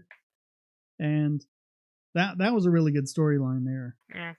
Where he had to actually deal with the fact that he wasn't invulnerable anymore. Yeah. And he had to learn what it was like, to be hurt. And yeah, there was another good story. There was another good story that the group Foundation for Economic Freedom did about Superman one time. Another good Superman story. I haven't read it, but I saw the video on it. Was where Superman hears about world hunger, and he's like, I wanna end world hunger, and he tries to do this stuff. Like, he tries picking up, the cargo ships and transforming them. He does all this stuff, but he finds out people are still starving and hungry, and that's when he realizes world hunger is an economic issue that can't be fixed with superpowers. Yep. So instead of being Superman and flying around trying to get the food there, instead he volunteers, for a charity organization, using his experience growing up on a farm to teach some of these poorer nations how to farm properly. Because he realizes he'll actually make a much bigger impact by doing that rather than being Superman.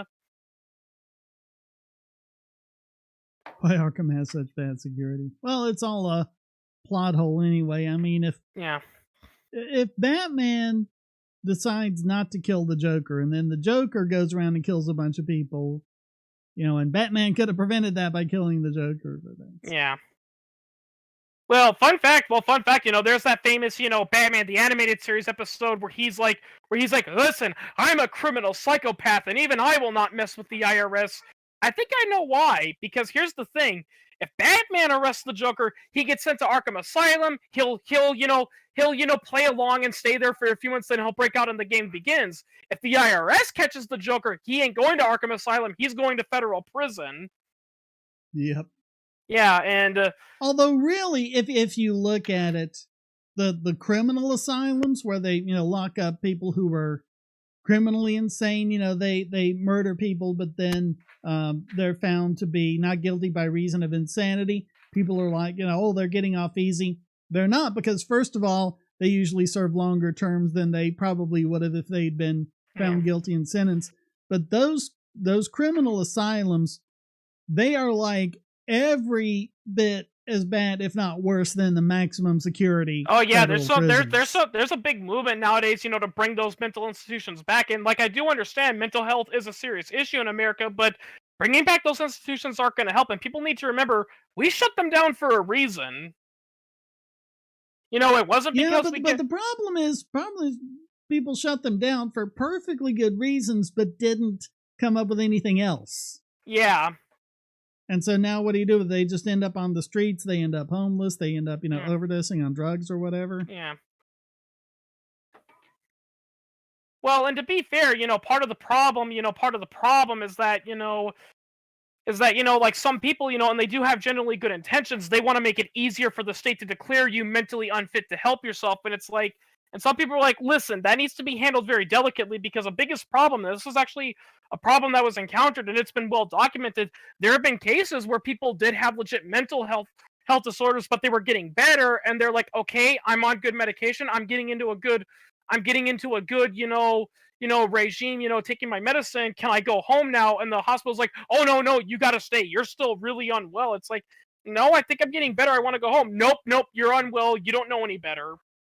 And they get stuck there, and they're like, I want to go home, I'm better now, and they just took that as a sign of, holy crap, he's developing rational thought, he's getting crazier. Yeah. Yeah, I think there was one journalist that, went undercover as a mental asylum patient, and documented her experience, and she said, it's funny, the more sane I acted, the more they thought I was insane. Yeah. Yeah. Although, to be fair, this was back in the 1920s, back when they considered, it's like, I think my wife is insane. Oh, why do you think she's insane, sir? Well, she's starting to question me. She's starting to ask me why she can't get a job, why she has to stay home and take care of the kids all the time, and why I need to take on responsibilities. Holy crap, your wife is insane! I mean, that's a hyperbole, but they used to believe in that. If a woman was developing feminist beliefs, there was a time where, where they would say, holy crap, she's got female hysteria. There's a really good movie with Angelina Jolie and John Malkovich called Changeling. It's a true story. This woman in 20s or 30s, her son gets abducted. And so the LA police finally says, oh, we found your son, and he's coming in on the train, and it's this big photo op. All the press is there. And the kid gets off the train, and it's not her son. Yeah, I think I saw the trailer. And she tries, and this actually happened. She was trying to go around convincing everyone that it's not her son. She went to the dentist. The dental records doesn't match, and it's like, that's not your son. The school teacher, has him in class for a day, and he's like, no, that's not your son. But the LAPD, it was just such an embarrassment to them, because this was just such a public victory for them, that one of the things they ended up doing is they ended up putting her in an asylum, because it was so crazy for her to think that the LAPD might be corrupt. And when she was in there, she found out that a lot of other women in the asylum were there for the exact same reason. Oh, yeah. I mean, no joke. I mean, the LAPD does that all the time. So many people, people who defend the police and all that say, well, why would the police, throw throw an innocent person, someone who they have no connection or beef with. Why would they throw an innocent person in prison? It's for political victory. If there's a serious crime going on, and like the people are like, what are we gonna do to stop this criminal? And like, look, the sad reality is that there is no viable solution, but that doesn't get votes. The politicians say we got to stop this killer. So what do? Okay, let's find a random homeless guy and somehow link him to the crime and throw him in prison. There, we fixed everything. Throw a victory parade. Yay!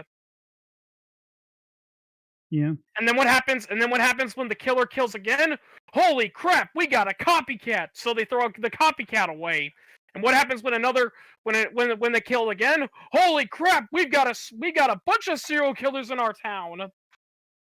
Well, that's what's going on today with the January 6th defendants and the people in like Pennsylvania and Maricopa County and things like that. People who are trying to point out very real problems with the elections.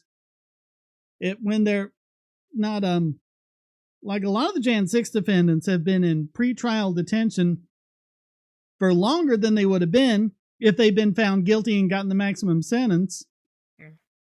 And even, absent that, like they're trying to do sanctions against Carrie Lake and things like that. It's like, if you're someone, it's gotten to the point where if you're someone who can actually effectively stand up against the government, you're a threat and you have to be dealt with. Yeah. If you just dare to speak out against the government, if you say these on social media, you get banned and everything. That's what it's coming to. If you have the audacity to say that the government might be in the wrong about something,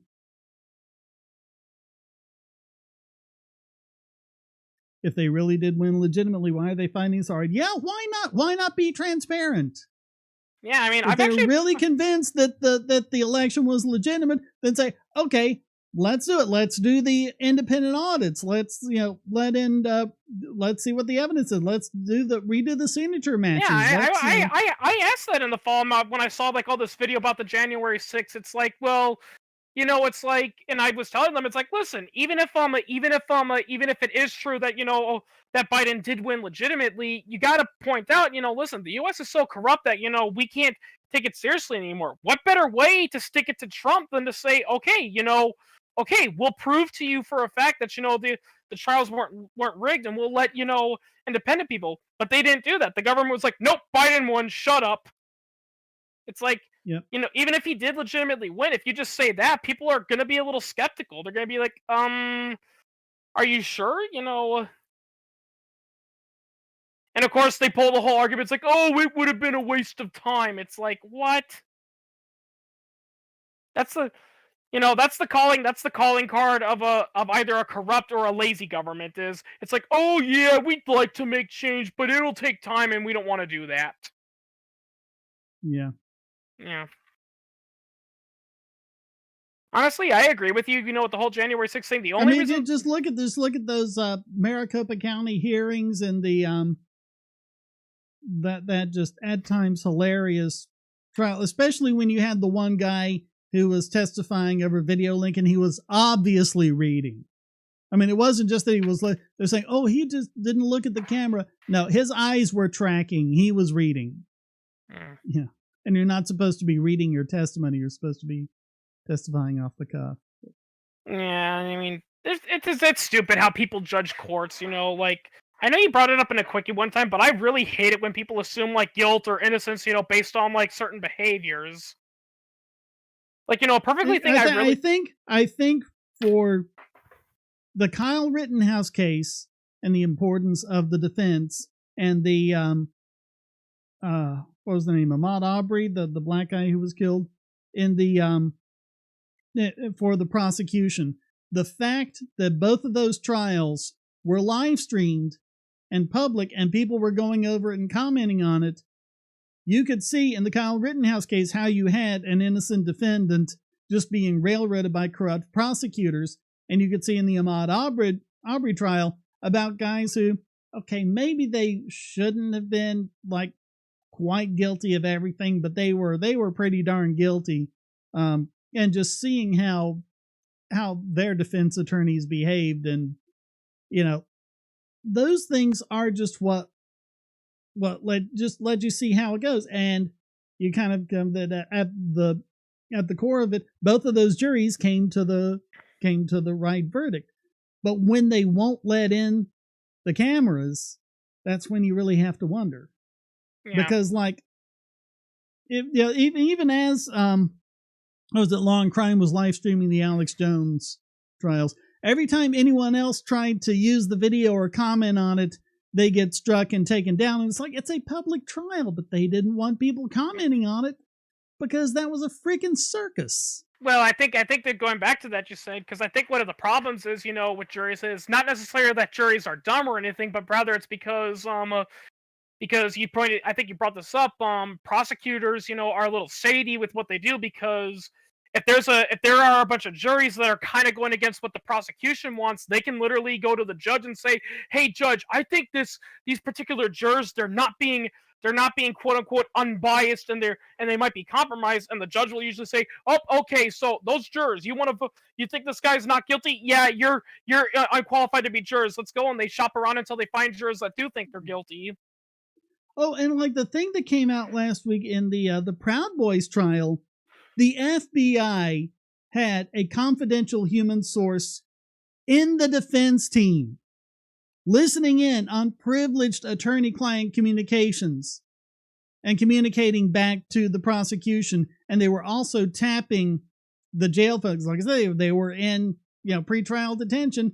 And they're saying, well, by using the jail's phone, you waived your rights to attorney-client. No, it doesn't work that way. If that's the only way you can contact your attorney. And they were listening in on all those. And the judge was like, no, that's fine. I don't see any reason to stop the trial. I don't see any reason why you need to bring that up. We can just keep going. It's like, are you freaking serious? Yeah, I think there needs to be either an amendment or something that says if at any point there's found to be a major screw up within the trial, like from the prosecution standpoint, it's over. The person's declared innocent and it's over. Even if they are legitimately guilty, too bad. If you would have done your job, that should automatically be the result of prosecutorial misconduct is a mistrial with prejudice. Yep. Even and if you keep doing that, maybe prosecutors will start to behave. Yeah. But the problem is, a lot of judges are just like, well, and this is the D.C. courts, which are notoriously corrupt, just like the Southern District of New York.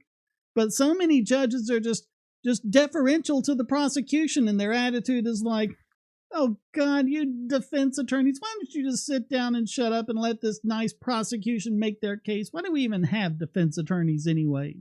They just get in the way of putting these horrible criminal scum in jail. I want to make the argument, why do we have prosecutors? And I've heard people say, well, they're supposed to represent the people. No, the jury represents the people. Well, the state needs representation. No, the state is not supposed to have representation. It's the other way around. The state is under no circumstance supposed to have justification. There is literally no point to have a prosecution other than that, like the only argument is that, well, it's customary because that's what we used to have. And it's like, historically, prosecutors were never good people. Pip, I have some quickies on this. You only get a mistrial with prejudice if the judges determine that the reason why the prosecution did it was specifically to get a mistrial. If they're just cheating in order to win, even if it is a mistrial, they can do the whole trial over again and get another bite at the apple. But I mean, in my opinion, by the time the trial starts, all the evidence is in. It's not like you see on Law and Order. They know everything. That's something else that's going on with this trial. All of these things are coming up in, the prosecution's already rested, and a lot of these things are coming up, sometimes in between, a direct and a cross.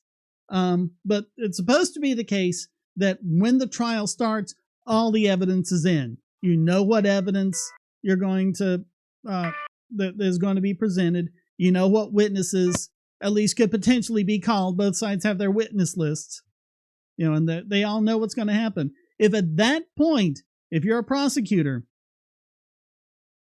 and you still think you have to cheat in order to win, isn't that reasonable doubt?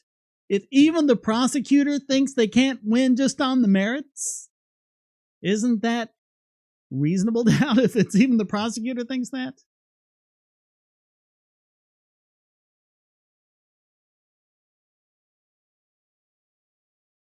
And that's what it's all about. And that's what we're getting away from. You see this with all sorts of trials. People are saying, "Oh no, he's not innocent. They just found him not guilty. They didn't find him." They don't do findings of innocence.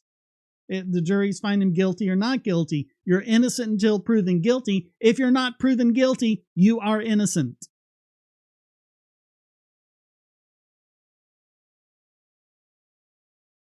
And that's the thing about, all the Jan 6 defendants and all of the others that are, in jail on pretrial detention. Those are innocent people in jail because they have not yet been proven guilty.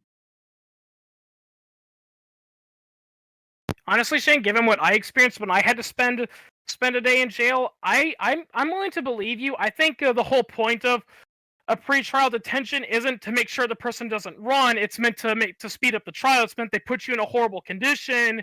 You get mentally traumatized about that, and then they say, well, if you don't, play with the prosecution, you'll get a much harsher sentence, and you'll go back to that horrible place, but for much longer this time. And they're like, listen, I don't. Deal, yeah. Yeah, it's like, listen, I don't want to go back to that place. What can I do to get out of it? Well, if you plead guilty, we'll drop the charges, and you won't have to go to jail. You'll just get probation. Which really I forget the guy's name, but they call him the QAnon shaman. It's like he ended up pleading because of that exact thing. When they had all of that video that's come out lately that shows he absolutely did not do the things they charged him with. And if he had had access to that like he was supposed to, because they have to turn over all exculpatory evidence, if they had turned it over like they were supposed to, no one would plead on that. They're like, what? No, there's video of me showing exactly what happened, and none of it's what you say. No one's pleading in that situation. Yeah. I mean, I didn't want to plead, but I just followed what my lawyer said. That was what his best advice was, Yeah. I mean, you got to be pragmatic, and the sad reality is that if your own lawyer, and he was a good lawyer too, he wasn't one of those bad lawyers. He was a good lawyer, and if even they're saying pleading no contest is your best option, what can you do? Well, and let's face it, the only time a prosecutor is going to let you plead no contest, as opposed to pleading guilty, because those are different.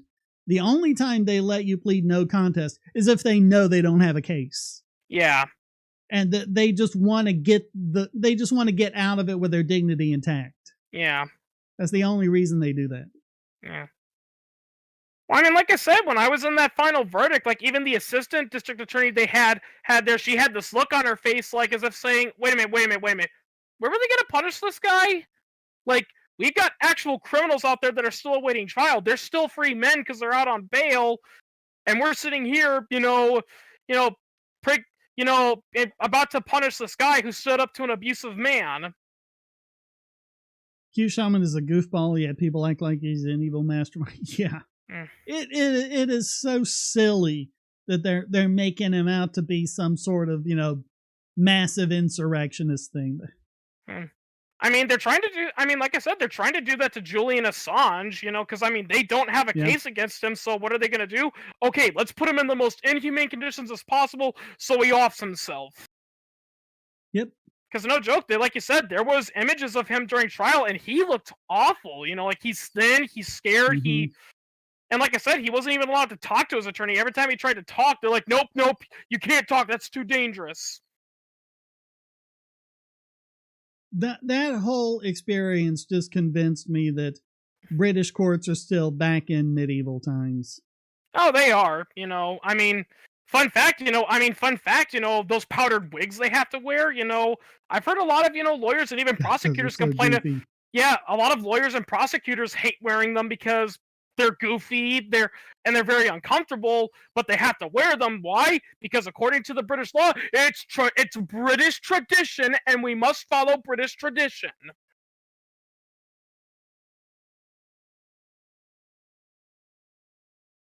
I think we could do a lot better if we have judges stop wearing robes and have the judges bench down on the same level as everyone else. Yeah. instead of looking down from on high. Because that's another thing too I really hate is, I mean, I still did it during my trial for obvious reasons, but I really hate it when they would say, you have to announce the judge as your honor, because it's like, even if the judge is a legitimately good, unbiased judge, he's not like this almighty being that knows the truth and he will always speak for the truth. He's a human, Even good judges. And a lot of judges will just let you call him judge or sir or whatever. Yeah, really, from what I heard, the only as long as you're basically respectful. Yeah, like really, the only people who use the term "your honor" are prosecutors, and that's because they're basically trying to kiss the judge's butt. Yeah. Honestly, I think in my personal opinion, I think the prosecution calling the judge your honor, or giving them an honorary should be grounds for that should be considered a court violation as like tampering or whatever the term is. Yeah, good luck with that. Yeah.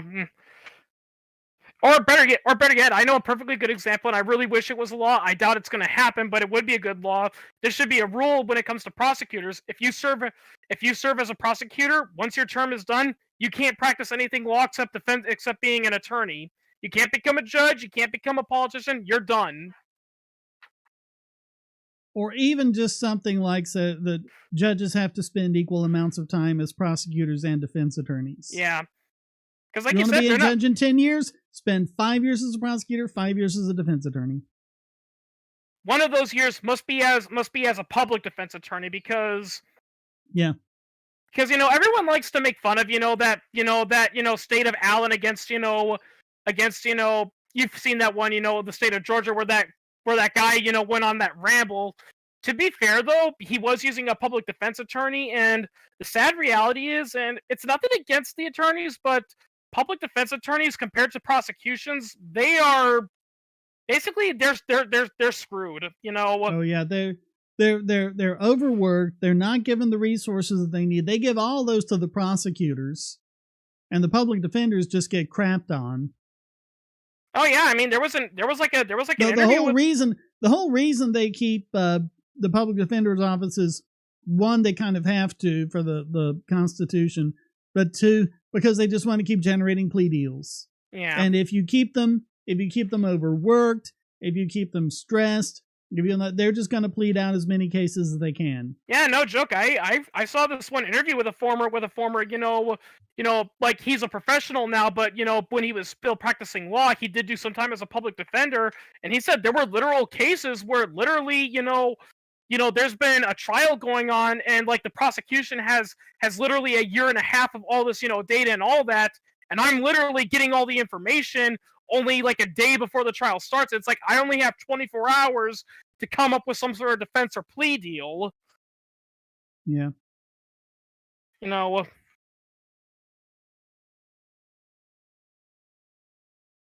Amidst all the other cases they have to do. Yeah. Also, it's another thing that, granted, it technically would be considered, against the First Amendment, but if there's like a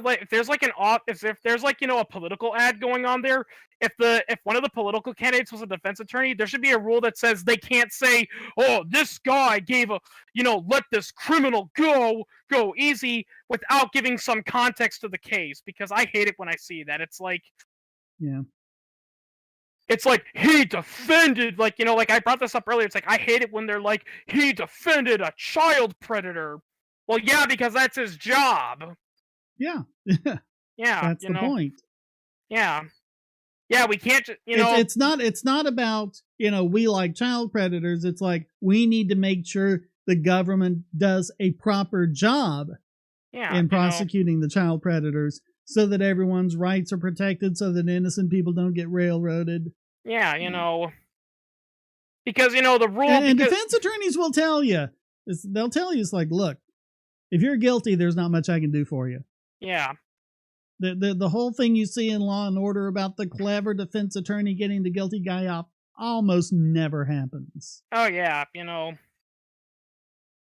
Like, I think we brought this up in a previous live stream. Like, literally, like, I've seen an interview with there was a defense attorney in Texas, and like he says, "Listen, I've defended guys that are clear as the air. They are clear as the air guilty." And and people are like, "Well, then what's the point of even bothering hiring you?" It's like, well, because the thing is, anyone that's been to Texas knows we love our death penalty. We love like if you sneeze on a cop, that's a like if you sneeze on someone, that's a death penalty. And my job as a defense attorney wouldn't be to say my client is innocent. It would be to say, yeah, my client's guilty, but we shouldn't be executing him because that just makes us no better than he is. Which, to be fair, is true. Even if the person is a legit criminal, the death penalty, it's like, well, he deserves to die. Well, a criminal can make the same argument about that victim. It's like, why did you... They found this out in the 19th century when they started pulling back on the death penalty for a lot of stuff, because if you've committed a crime and the death penalty is what you're facing, at that point you got nothing left to lose. Oh yeah. You kill whatever you have. You kill the witnesses, you try and kill the cops when they come after you. Because why not? If you're facing death anyway, you might as well take the chance. Honestly, this is a controversial thing to bring up, but I am willing to bet money. You know how many incidences of domestic abuse and husbands killing their wives would go down if the divorce courts would stop being, so bullshit, biased towards women? Yeah. Like, the reason why a lot of guys kill their ex-wife is not because they're evil, violent psychopaths. It's because they live in states where they say if you get divorced, the woman gets to take this, that, she can take everything. And for some people, if they're emotionally, cornered like that, I'm not saying it's justified, but they're going to think, what do I have to lose? My life's over anyway, so fuck it, I'm taking her with me. Yep. Yeah, some of those punishments, like you pointed out, they incentivize crime because when people have nothing to lose, they're not going to care. They're not going to care about morality. Yeah, and they've done just study after study after study. The death penalty is not a deterrent. It just isn't.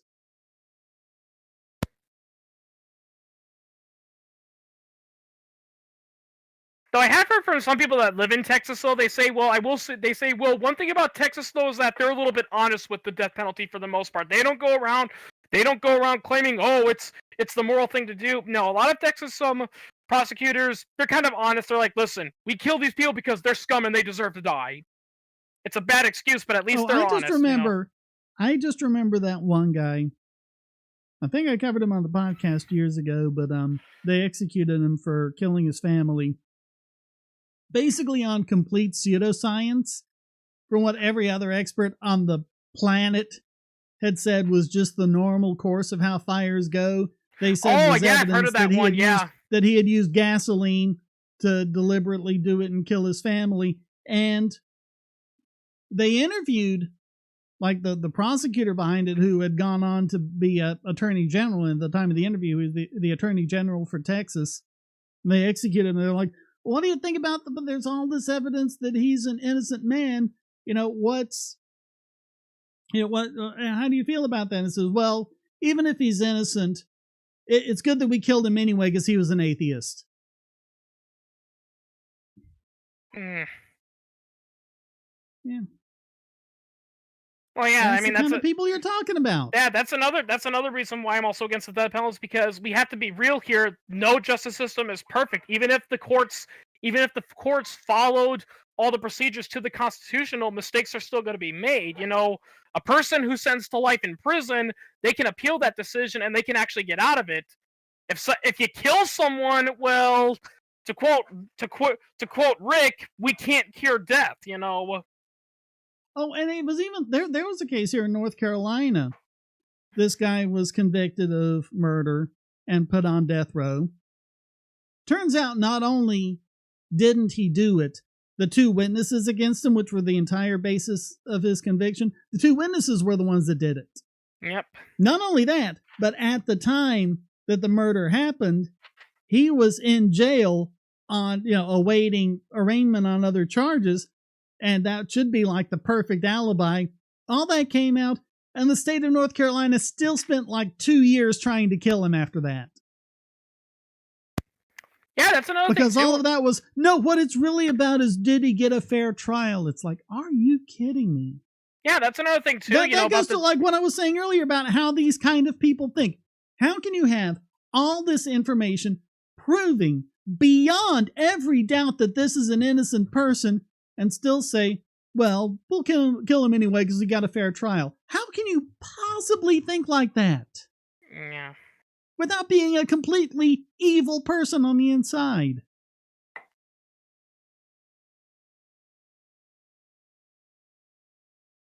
I don't know. I think if you condemn an innocent person, you'll be the one. I just like my idea that if you knowingly, falsely accuse someone, with malice, if you falsely accuse someone of a crime, then you get the sentence they would have gotten if they would have been convicted. Oh, yeah. That's my thing. That would take care of a lot of problems.